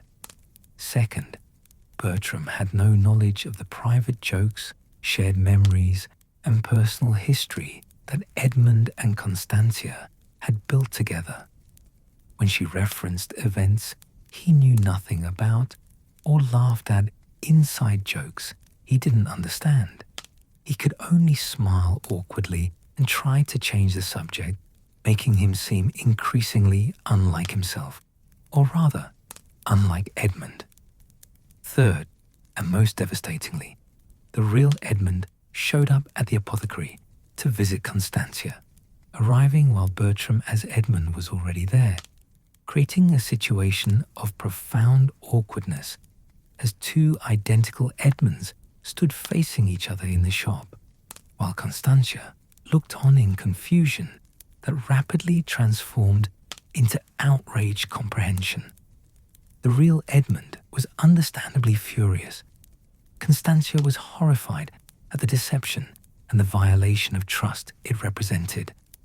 And Bertram, his transformation wearing off at the worst possible moment, found himself melting back into his own form in the middle of the apothecary, while both Edmund and Constantia shouted at him about consent, identity theft, and the deeply inappropriate nature of using someone else's face to pursue romantic relationships. He was reported to the ministry, fined for misuse of Polyjuice Potion, and required to attend counseling sessions about appropriate boundaries in romantic pursuit. The story circulated throughout Upper Flagley and surrounding villages, becoming a cautionary tale told to young wizards about why deception is never an appropriate foundation for romance, no matter how powerful one's feelings or how advanced one's potion brewing skills. Let us move now to Hogwarts itself, dear listener, for the castle's long history includes numerous Polyjuice mishaps beyond Hermione's famous cat transformation. The restricted section of the library contains decades of incident reports documenting students' attempts to brew and use the potion, usually with predictably disastrous results. In 1952, a seventh-year Ravenclaw student attempting to transform into her twin sister, hoping to take an exam in her place, as her sister was better at arithmancy, accidentally used a hair from their family cat instead. The cat, a large orange tabby named Marmalade, had been shedding on both sisters' robes, and the hair selected turned out to be feline rather than human. The resulting transformation left the student with orange fur, a tail, and an overwhelming urge to chase the mice that lived in the castle walls, causing her to miss the exam entirely while Madame Pomfrey worked to reverse the transformation.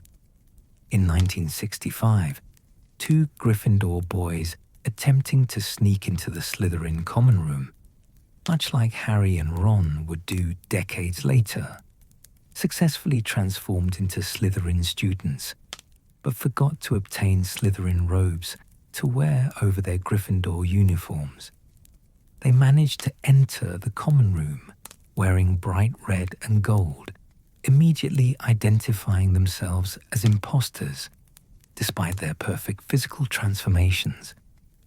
The resulting detention lasted 3 months and included writing a 5,000-word essay on why proper planning prevents poor performance in Polyjuice impersonation. In 1973, a Hufflepuff student successfully transformed into Professor McGonagall, having obtained a hair from the professor's robes in Transfiguration class, and attempted to give her friends perfect marks on their homework assignments. The plan collapsed when the real Professor McGonagall walked into the classroom while the student was still transformed into her, creating a situation of two identical, stern-faced witches regarding each other with mutual displeasure. The resulting punishment was memorable enough. The student still spoke of it decades later, though the specific details were mercifully omitted from official records. Let us journey now to St. Mungo's Hospital for magical maladies and injuries, dear listener, where the potion and plant poisoning ward has an entire section dedicated to Polyjuice mishaps. The healers there have seen every possible variation of transformation gone wrong, and they maintain detailed case files that serve both as medical records and as unintentionally hilarious documentation of human error. One case from 1983 involved a wizard who attempted to transform into his boss at Gringotts Bank, hoping to approve his own request for extended holiday leave. He successfully obtained a hair from his boss's robes and brewed the potion correctly, but failed to account for the fact that his boss was nearly a foot shorter than him. When the transformation completed, his clothing no longer fit properly. His trousers dragged on the ground, his sleeves extended far beyond his hands, and he spent his entire hour of transformation tripping over his own robes and bumping his head on door frames that his boss body's height couldn't quite clear comfortably. He never made it to the office to approve his holiday request. Instead, he spent the transformation hour stumbling around his flat, eventually giving up and sitting down to wait for the potion to wear off, contemplating the fact that successful impersonation required matching not just faces, but also heights, builds, and the way clothing fit different body types. Another case, this one from 1995, involved a witch who worked at the Department of Mysteries, attempting to transform into a colleague to access restricted research. She obtained the hair correctly and brewed the potion perfectly, but forgot that her colleague was allergic to peppers. When she, as her colleague, ate lunch in the ministry cafeteria, a meal that happened to include peppers, she broke out in spectacular hives that covered her borrowed face in itchy red welts, requiring immediate medical attention and revealing her deception to everyone present. The healers at St. Mungo's, dear listener, maintain a sense of humor about these cases.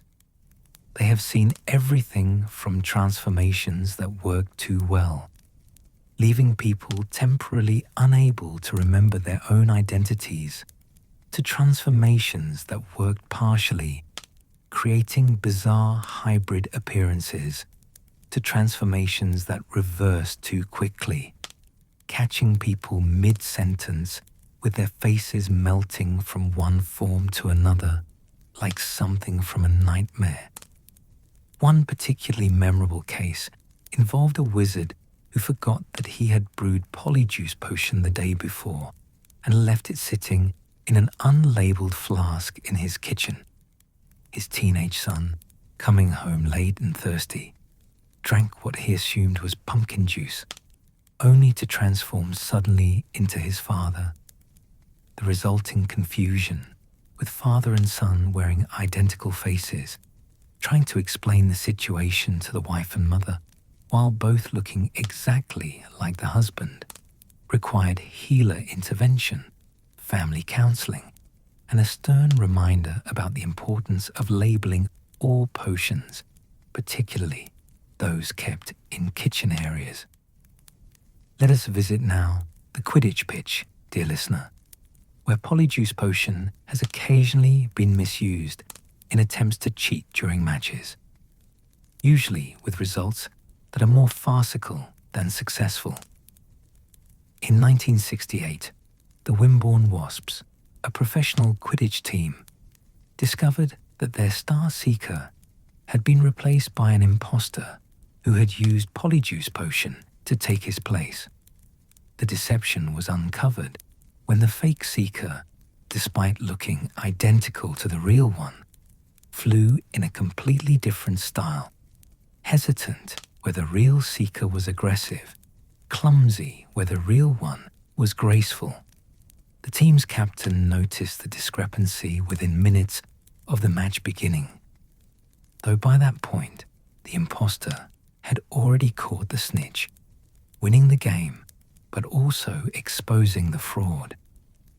The investigation revealed that the real seeker had been paid by a rival team to allow himself to be temporarily replaced by someone who would deliberately lose the match. However, the replacement, a wizard hired for his physical similarity to the seeker rather than his flying ability, proved unable to resist the competitive thrill of the game and accidentally won despite instructions to lose, creating a situation where both teams were disqualified. The victory was nullified, and everyone involved faced serious professional consequences. The incident led to new regulations requiring all professional Quidditch players to verify their identities before matches using spells that could detect Polyjuice Potion transformations, ensuring that the witch or wizard on the broom was genuinely the person they appeared to be.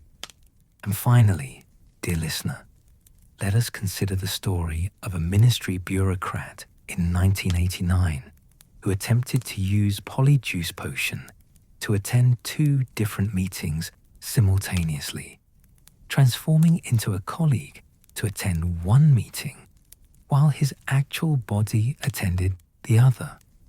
The plan might have worked, except that both meetings were cancelled at the last minute and rescheduled for the same new time slot, forcing the bureaucrat and his colleague, who now both looked identical, to sit side by side in the same meeting, creating inevitable questions about why there appeared to be twins present when no twins worked in that department.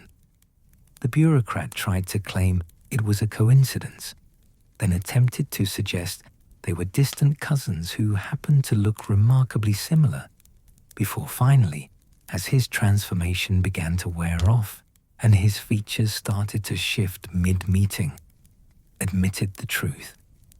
He was reassigned to a different department, one where punctuality and attendance at meetings was less critical, and the story became another teaching example about the perils of overcomplicating simple problems with magical solutions. These tales, dear listener, these small disasters and embarrassing moments remind us that magic, for all its wonder and power, cannot overcome basic human error, poor planning, or the simple truth that deception usually creates more problems than it solves. The witches and wizards in these stories all had access to powerful magic, all possessed the skill to brew one of the most complex potions in existence, yet all found themselves undone by small oversights, unconsidered details, or the fundamental impossibility of being someone you are not for any extended period. But there is warmth in these stories too, dear listener.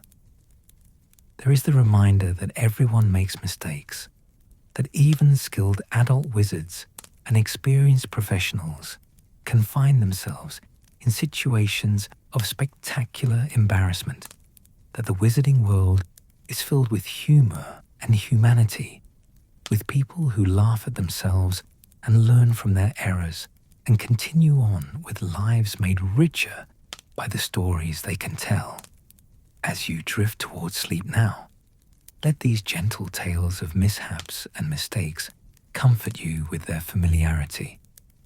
We have all, in our own ways, tried shortcuts that didn't work, made assumptions that proved incorrect, or found ourselves in situations where careful planning would have prevented considerable embarrassment. The specifics may differ. We muggles don't typically turn into cats or accidentally swap identities, but the underlying human experiences remain universal. Picture, if you will, dear listener, the moment of transformation, that uncomfortable, unsettling sensation when one's body melts and reforms, when familiar features dissolve and new ones take their place, when you look in a mirror and see a stranger's face staring back at you with your own eyes. In that moment, what remains constant? What part of you persists unchanged despite the radical alteration of your physical form? The answer, discovered by every witch and wizard who has ever used Polyjuice Potion, is everything that truly matters. Your thoughts remain your own. Your memories persist intact. Your personality, your values, your loves and fears and hopes and dreams, all of these continue unchanged, housed temporarily in a borrowed body but belonging always and only to you. The potion can transform appearance completely, can make you look so identical to another person that even their closest friends cannot detect the difference by sight alone. Yet it cannot touch the essential core of who you are.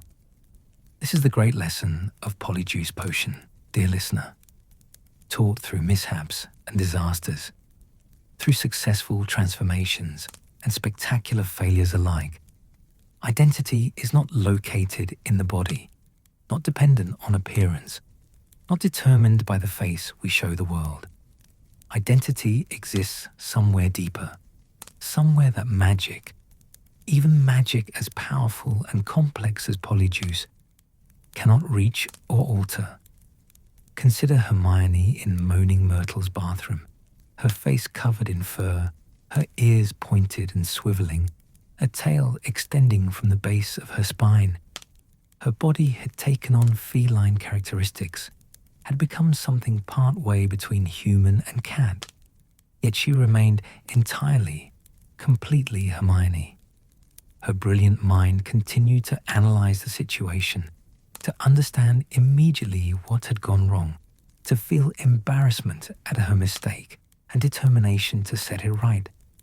The fur and whiskers were merely a temporary overlay on her true self, uncomfortable and inconvenient, but ultimately superficial, affecting her appearance without touching her essence.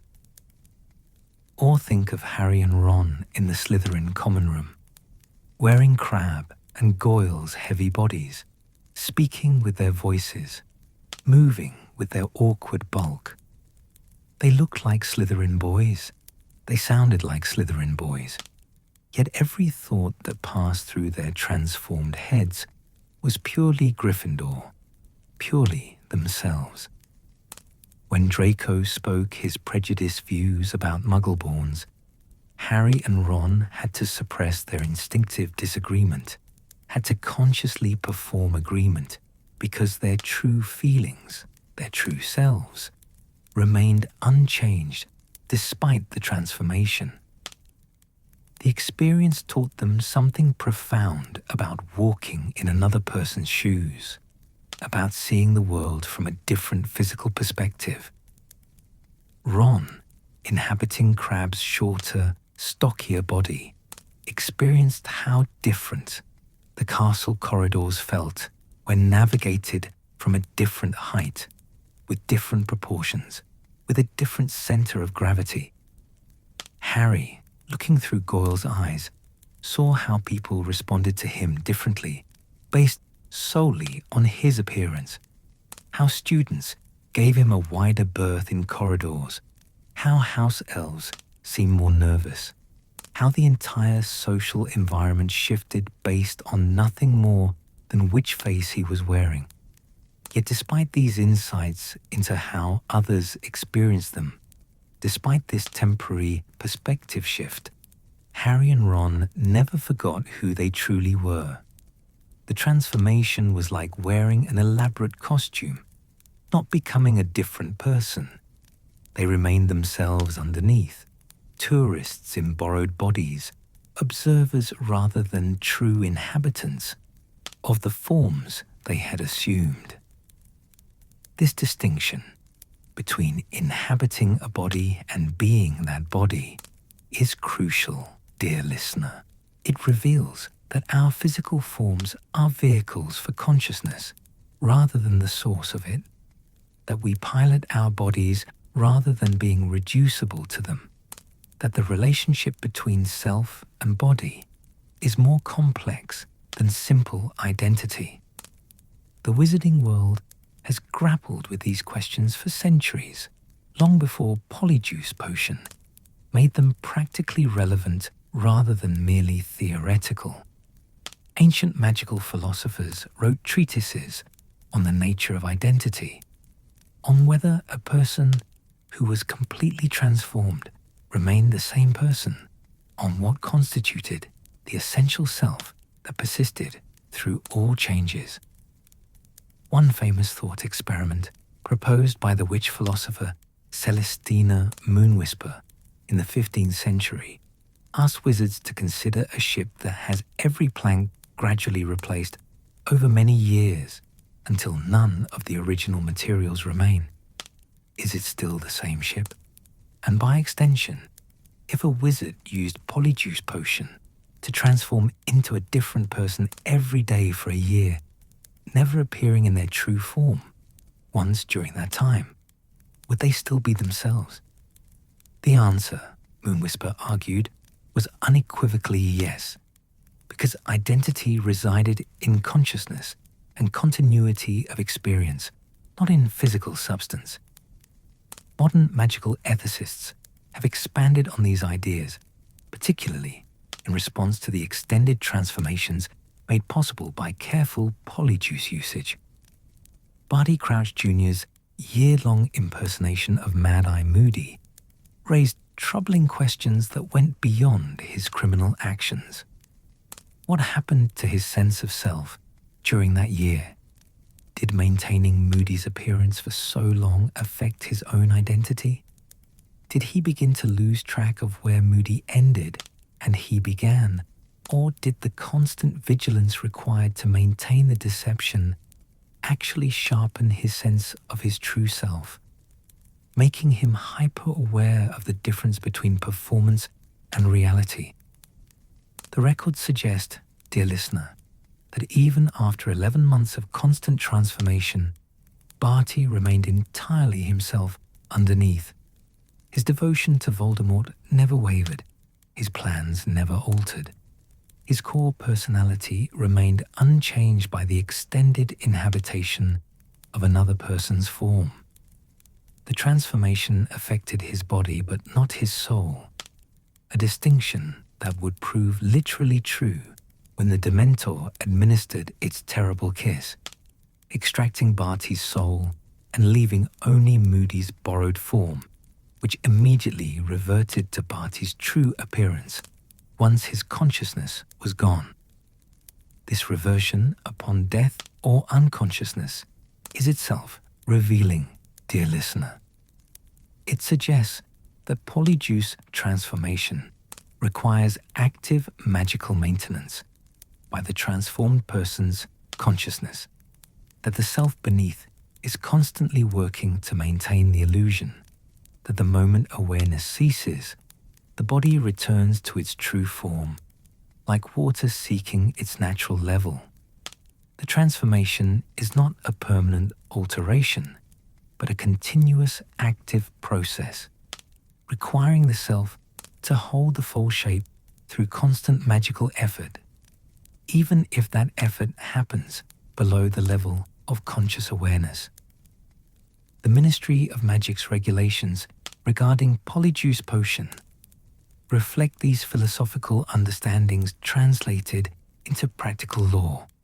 The potion is classified as a controlled substance, not merely because it enables deception, but because it fundamentally violates the principle of identity integrity that underlies much of wizarding law and social structure.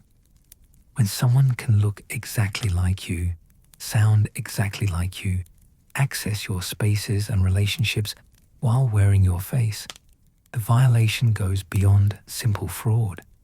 It becomes an assault on the concept of individual identity itself.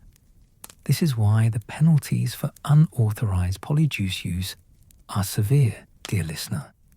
This is why the potion's ingredients are restricted and tracked, why its brewing requires special licensing in most cases, why even auras must document every use and submit to regular review. The wizarding world recognizes that identity is precious, that the integrity of selfhood must be protected, that allowing casual or frequent impersonation would erode the basic trust that makes society function. Yet the potion exists and continues to be used both legally and illegally, because despite these dangers, there are times when transformation serves necessary purposes. Auras protecting witnesses sometimes need to assume their identities temporarily. Diplomatic missions occasionally require wizards to pass undetected through hostile territory. Medical research benefits from healers' ability to experience patients' bodies temporarily to better understand their conditions. The tool itself is neutral. Its morality depends entirely on the purposes to which it is applied and the care with which those purposes are pursued.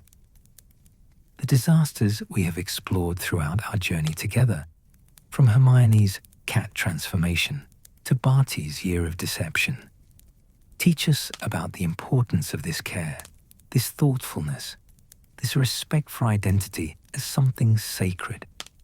When Hermione failed to verify her hair sample, she learned that attention to detail in transformation is not merely technical precision, but ethical responsibility.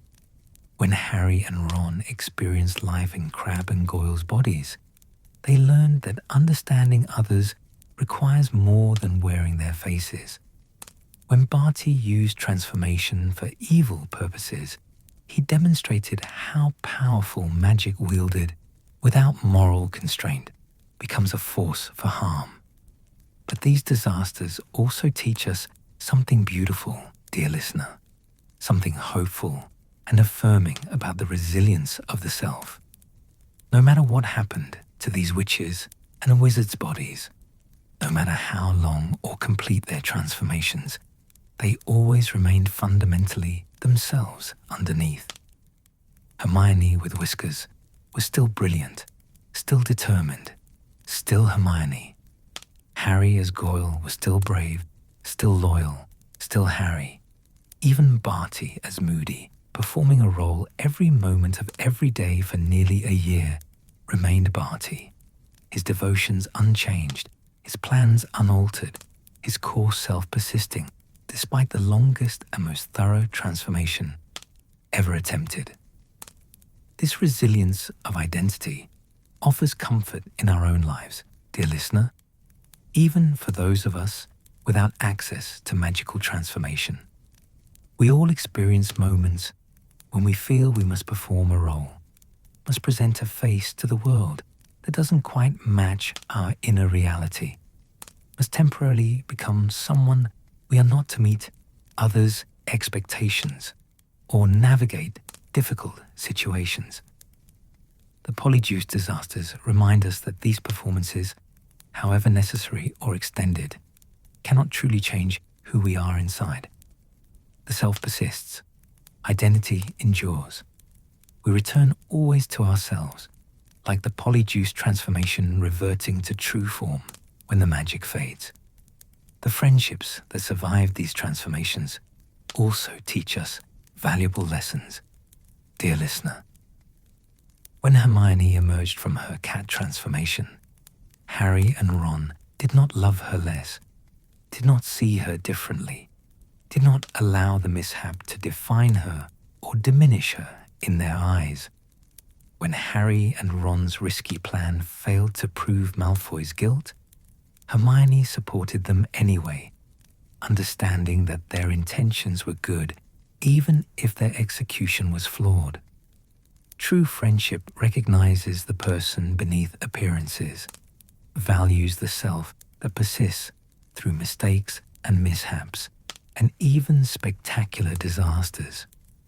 The professors who dealt with students' Polyjuice mishaps over the decades demonstrated similar understanding, dear listener. Madame Pomfrey healed Hermione without excessive judgment, focusing on the medical problem rather than the moral failing. Professor McGonagall, when confronting students who had transformed into her, punished the deception while still recognizing the students' underlying characters. Even Professor Snape, harsh as he could be, understood that Polyjuice mistakes were learning opportunities, chances to teach important lessons about precision, planning, and the responsibilities that come with powerful magic. This pedagogical approach, treating mistakes as teaching moments rather than irredeemable failures, reflects wisdom about how people learn and grow, dear listener.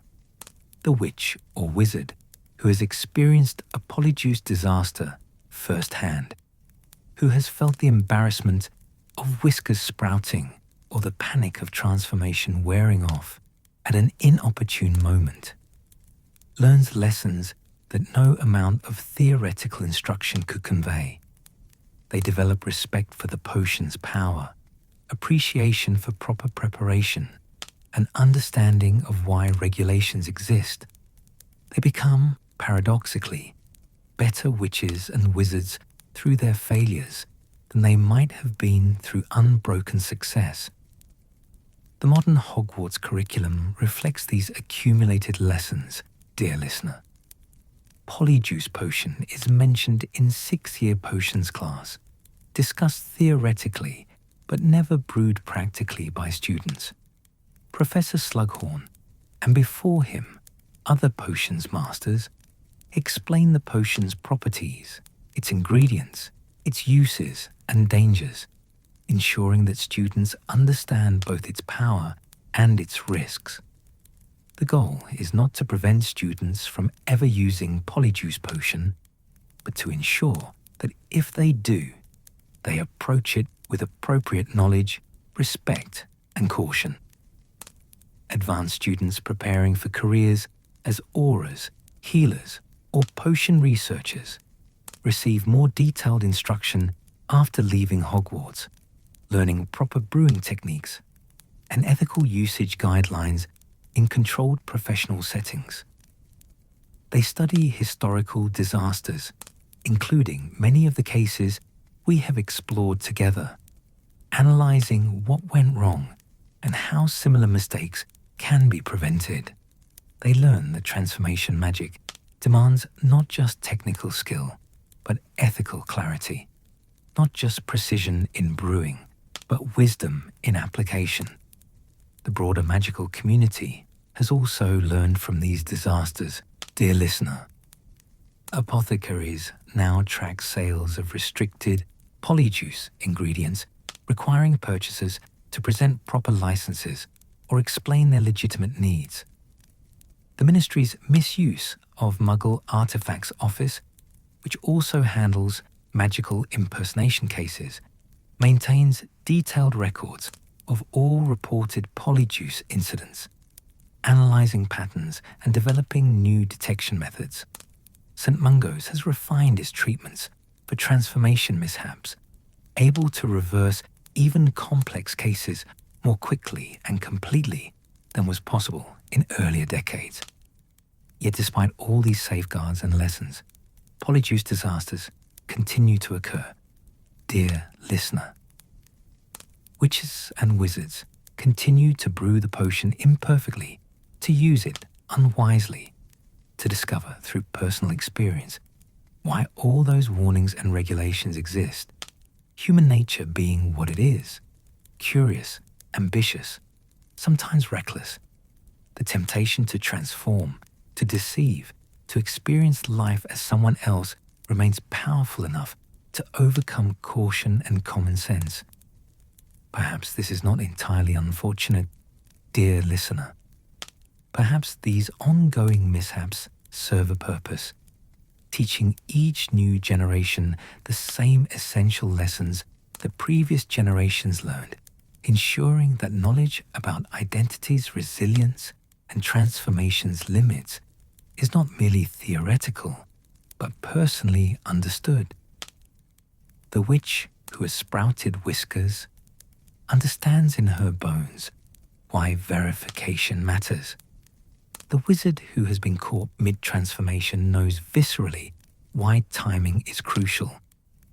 These embodied lessons, written into personal experience rather than merely recorded in books, become wisdom that guides future choices and prevents more serious disasters.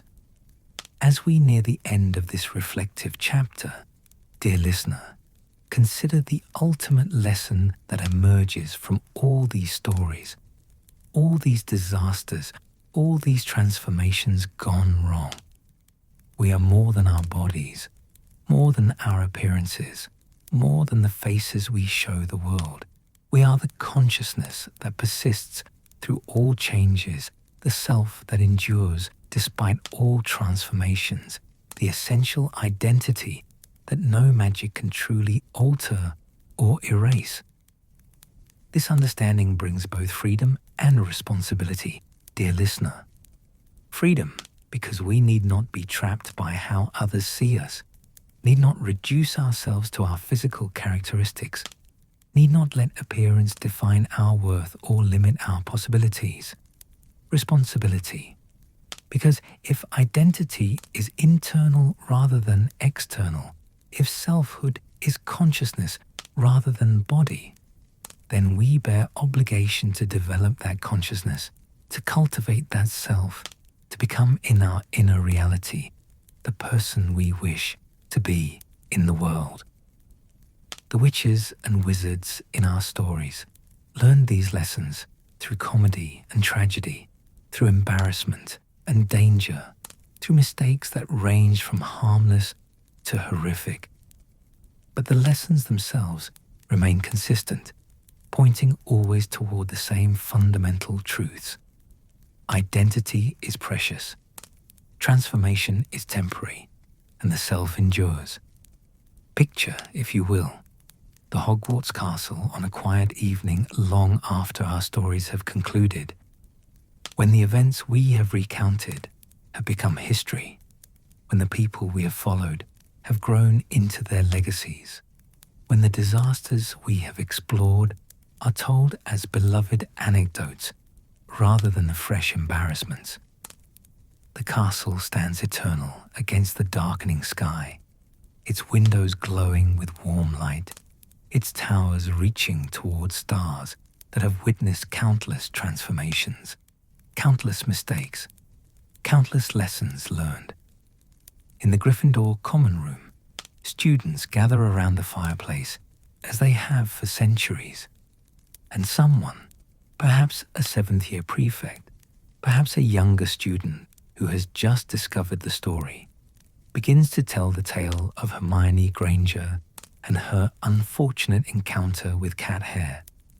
The listeners laugh at the appropriate moments, gasp at the description of whiskers and tail, and nod knowingly when the moral about verification and attention to detail emerges.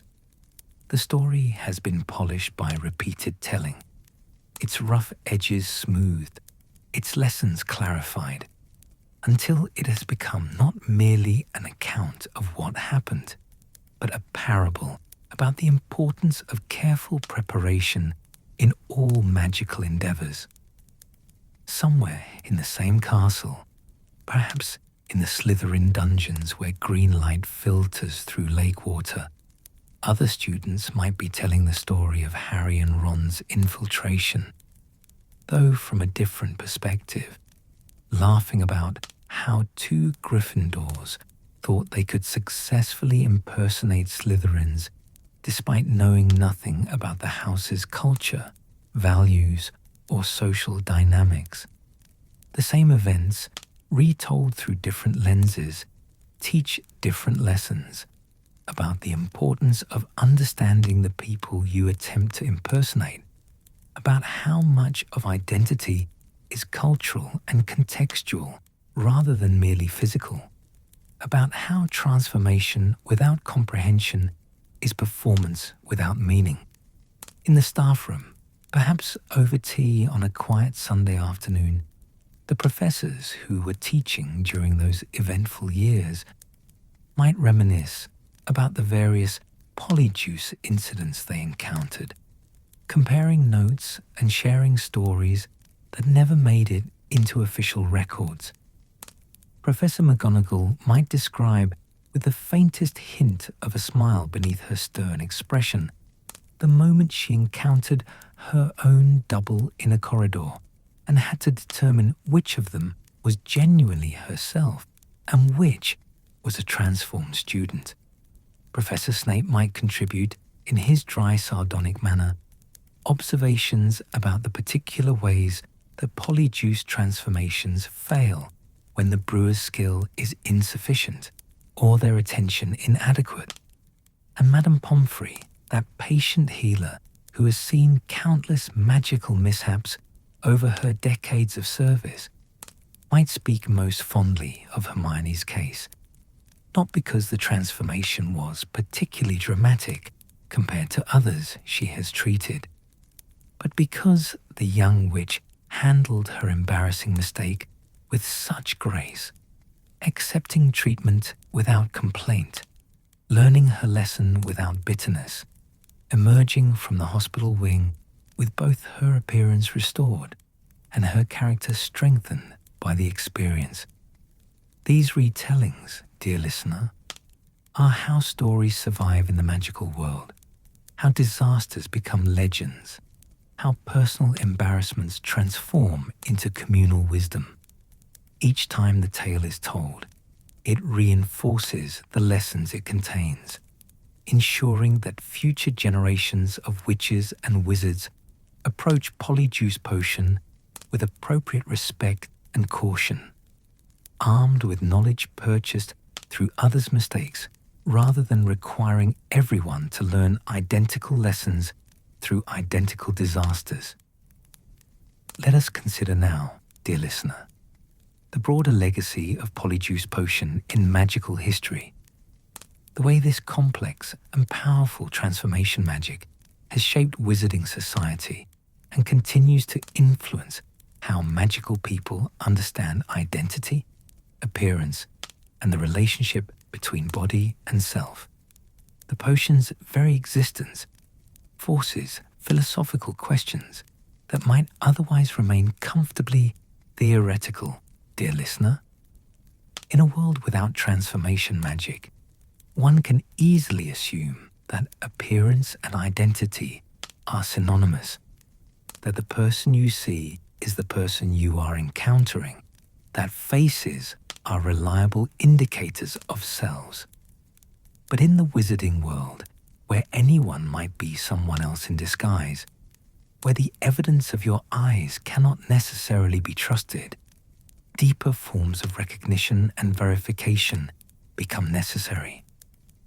This is why magical portraits can recognize the people they were painted to serve, regardless of how those people appear physically. Dear listener, the portraits respond to something beyond appearance, some magical signature or essential quality that persists through all transformations. This is why certain protective spells key themselves to identity rather than physical form, why the wards around the Department of Mysteries can detect intruders, even if those intruders have transformed into authorized personnel, why Dumbledore's office refuses entry to anyone who is not genuinely the headmaster, regardless of what face they wear. The magical world has developed, over centuries, sophisticated methods for detecting polyjuice transformations when detection is necessary, dear listener. Specific spells can reveal whether someone is magically disguised. Certain potions, when administered, will force a transformed person to revert to their true form. Magical contracts and oaths bind the person making them, not the appearance they wear, ensuring that commitments made under false pretenses carry no weight, while those made genuinely remain binding, even if the oath taker later transforms. These magical safeguards exist alongside social practices designed to minimize the disruptive potential of transformation magic, dear listener. Wizarding society places tremendous value on personal integrity and reputation precisely because physical appearance cannot be trusted. Your word, your honor, your demonstrated character over time. These become the currencies of trust in a world where faces can be borrowed as easily as cloaks. This is why Barty Crouch Jr.'s extended deception was so profoundly troubling, not merely because it enabled Voldemort's resurrection, but because it violated the fundamental social contract that makes wizarding society function. The implicit agreement that while transformation is possible, it will not be used to sustain long-term deception of those who trust you. The Ministry's regulations regarding Polyjuice Potion reflect this understanding, dear listener. The ingredients are tracked not to prevent all transformation, but to ensure that those who transform do so with clear purpose and proper authorization, creating accountability for the use of such powerful magic. The penalties for unauthorized use are severe, not merely to punish rule breaking, but to protect the social fabric that depends on identity being generally reliable. despite the technical possibility of deception. Yet despite all these regulations and safeguards, despite centuries of accumulated wisdom and countless cautionary tales, Polyjuice Potion continues to be brewed and used, sometimes wisely and sometimes foolishly, because the human desire to transform, to experience life as someone else, to temporarily escape the limitations of one's own identity, remains powerful enough to overcome fear of consequences or embarrassment. Perhaps this desire is not entirely negative, dear listener. Perhaps there is value in the perspective transformation provides, the temporary ability to see the world through genuinely different eyes, to experience the privileges or challenges associated with a different appearance, to understand viscerally rather than theoretically how differently society treats different kinds of bodies. Harry and Ron, despite their failed mission, learn something important about how being large and physically imposing affects how others interact with you. Hermione, despite her cat transformation, learned profound lessons about the importance of verification and the dangers of assumptions. These lessons might have been learned other ways, dear listener, through careful observation or thoughtful conversation. But they were learned more deeply, more personally, more lastingly through direct experience. The witch who has walked in another's shoes, literally, physically, magically, understands that person's reality in ways that purely imaginative empathy cannot quite achieve. The wizard who has experienced both privilege and disadvantage through transformation develops perspective that pure theory cannot provide. This is not to justify unauthorized or unethical polyjuice use, dear listener, but rather to acknowledge that even mistakes and disasters can produce unexpected wisdom. That learning sometimes emerges from exactly the experiences we would prefer to avoid. That the path to understanding is rarely straight or comfortable. As the wizarding world continues to evolve, dear listener, so too does the understanding and regulation of Polyjuice Potion. Modern magical ethicists debate whether transformation magic should be more widely available or more strictly controlled, whether its potential for empathy building outweighs its capacity for deception, whether society would benefit from more people experiencing life in different bodies, or whether such experiences would undermine the stable identities that social trust requires. These debates have no easy answers, dear listener, which is perhaps appropriate. Magic, like all powerful tools, carries both potential and danger, both promise and risk. The same potion that enabled Barty Crouch Jr.'s year of evil deception also allows auras to protect witnesses, enables magical researchers to understand conditions that affect different body types, and provides therapeutic benefits for witches and wizards struggling with their own identities and forms. The key, as with so much in the magical world and beyond, lies not in the tool itself, but in the wisdom, intention, and care with which it is wielded, dear listener. Polyjuice Potion is neither inherently good nor inherently evil. It is simply powerful, and power demands responsibility, thoughtfulness, and respect for both the magic itself and the people it affects.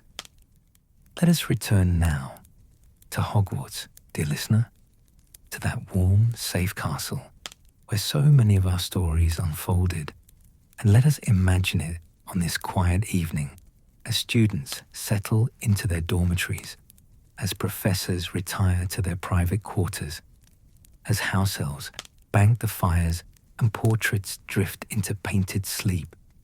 The castle itself seems to breathe slowly, its ancient stones holding memories of all the transformations, all the disasters, all the lessons learned within its walls.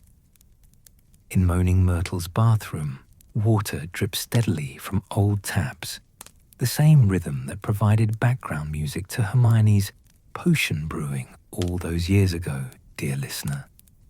The bathroom is empty now, Myrtle having drifted off to visit other plumbing, but the space remembers.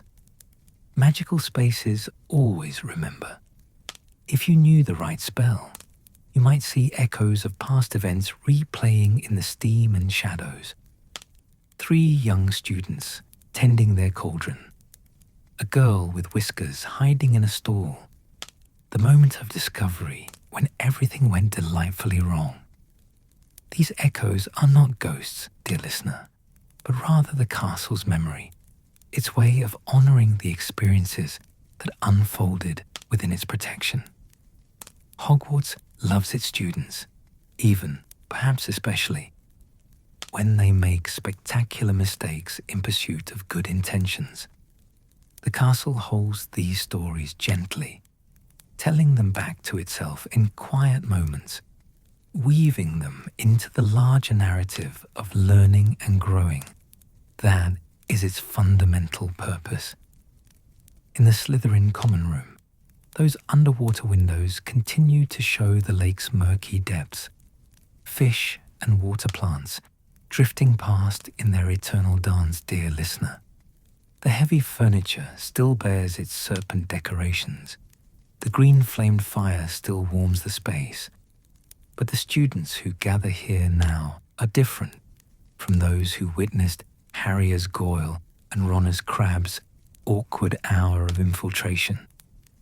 Time moves forward, generations cycle through, yet the stories persist, told and retold, teaching the same lessons about identity, deception, and the impossibility of truly being someone you are not. In the hospital wing, Madame Pomfrey's successor, for surely after so many decades of service, even that tireless witch must eventually retire, tends to new generations of students with new variations of familiar problems, dear listener. The hospital wing sees everything: Quidditch injuries and potion mishaps, spell backfires and magical maladies of every description. Polyjuice transformations gone wrong remain a steady, if infrequent, presence. Each case unique in its details, but familiar in its fundamental pattern. Someone tried to become someone else. Something went wrong. Healing and wisdom eventually emerged. The portraits throughout the castle whisper these stories to one another in the deep hours of night, dear listener, when all the living occupants sleep and the painted faces can converse freely. They discuss how students have changed over the centuries and how they have remained fundamentally the same. How each generation believes its problems and adventures are unprecedented until they hear the stories of those who came before. How wisdom accumulates like sediment, layers upon layers of lived experience settling into the foundation of tradition. And Dumbledore's portrait, added after that great wizard's death, painted to capture not just his appearance, but something of his essence, perhaps offers the gentlest perspective of all, dear listener. He understands better than most how transformation, mistake, and disaster can be teachers as powerful as success, how the stumbling path often leads to wisdom more surely than the straight and narrow one, how love and friendship persist through all changes, remaining constant when everything else shifts. As you drift now toward sleep, dear listener, let these images accompany you gently into dreams. Picture the Hogwarts castle settling into night, its occupants safe in their beds, its stories secure in memory and portrait and stone. Picture the cauldrons cooling in the potions classroom, their work done for the day, their bubbling subsiding into stillness. Picture the ingredients locked away in storerooms, waiting patiently for proper use, their potential dormant but not diminished. Picture Hermione, years after her cat transformation, perhaps sitting in her own office at the Ministry of Magic, a senior official responsible for magical law and creature rights, occasionally telling the story of her whiskers and tail to illustrate the importance of attention to detail in magical practice. Dear listener, the embarrassment has long since faded, transformed by time and perspective into a funny story and a valuable lesson, a reminder that even the brightest witch of her age makes mistakes and learns from them. Picture Harry, perhaps as an aura or defense against the dark arts teacher, telling his own students about the hour he spent as Goyle, emphasizing not the adventure or the rule-breaking but the strange experience of seeing how people treated him differently, based solely on his appearance. Dear listener, the lesson has deepened over the years, become less about catching Malfoy and more about understanding how much of social reality is constructed around physical presentation. Picture Ron, perhaps running Weasley's Wizard Wheezes, alongside George, occasionally developing joke products based on transformation, temporary, harmless, amusing rather than deceptive, showing how even powerful magic can be channeled into joy and laughter rather than deception and harm. Dear listener, these futures, these legacies, these transformations of disaster into wisdom, this is how stories complete themselves, how the arc of narrative bends toward meaning, even when it begins in mistake. The cat whiskers become an anecdote. The failed infiltration becomes a teaching moment. The year-long deception becomes a warning about the dangers of unchecked ambition and unconstrained power. And you, dear listener, have been companion to all these stories, witness to all these transformations, recipient of all these lessons, dear listener. You have heard about identities' persistence through physical change, about the importance of verification and preparation in magical practice, about how friendship survives embarrassment and how wisdom emerges from error. You have learned that transformation is temporary, but the self endures, that appearances deceive, but essence persists, that mistakes are survivable and often become the best stories. Carry these lessons gently into sleep now, dear listener. Let them settle into your subconscious, like the sediment of accumulated wisdom, available when needed, but not demanding active attention. You are yourself, wholly and completely, unchanged by the stories you have heard, except perhaps in the gentle expansion of understanding, the slight deepening of perspective, the subtle enrichment that comes from vicarious experience of others' adventures and disasters. The magical world continues beyond these stories, dear listener. Somewhere, even now, a cauldron bubbles with Polyjuice Potion. Somewhere, a witch or wizard is about to make a mistake that will become tomorrow's cautionary tale. Somewhere, a student is learning lessons that previous generations learned before them, discovering through personal experience what books and lectures could only describe. The cycle continues, eternal and comforting in its predictability. Disasters occur, lessons are learned, stories are told, wisdom accumulates. But you need not concern yourself with future disasters tonight, dear listener. Your journey through these particular tales is complete. The transformations have all reversed. The whiskers have all disappeared. The identities have all returned to their proper owners. The stories rest now in your memory, available when you wish to recall them, but demanding nothing. simply existing as part of the vast collection of narratives that make up a life. Sleep now, dear listener, deeply and peacefully. Let the gentle sound of bubbling cauldrons fade into the softer sounds of your own breathing, slow and regular, drawing you down into rest. Let the image of Hogwarts, castle at night, its towers dark against the stars, its windows glowing with warm light, its students sleeping safely in their house dormitories, become the last clear image before dreams take over completely. You are safe. You are yourself. You are exactly where you need to be, in exactly the form you are meant to inhabit, without need of transformation or disguise or borrowed identity.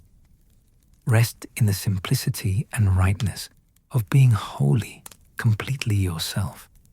The magical world watches over you as you sleep, dear listener, its ancient spells of protection and comfort surrounding you like invisible blankets, its accumulated wisdom standing guard against nightmares, its stories of disaster and recovery reminding you that mistakes are survivable, that laughter heals, that tomorrow always comes with opportunities to try again, to do better, to learn and grow, and become more fully the person you are meant to be.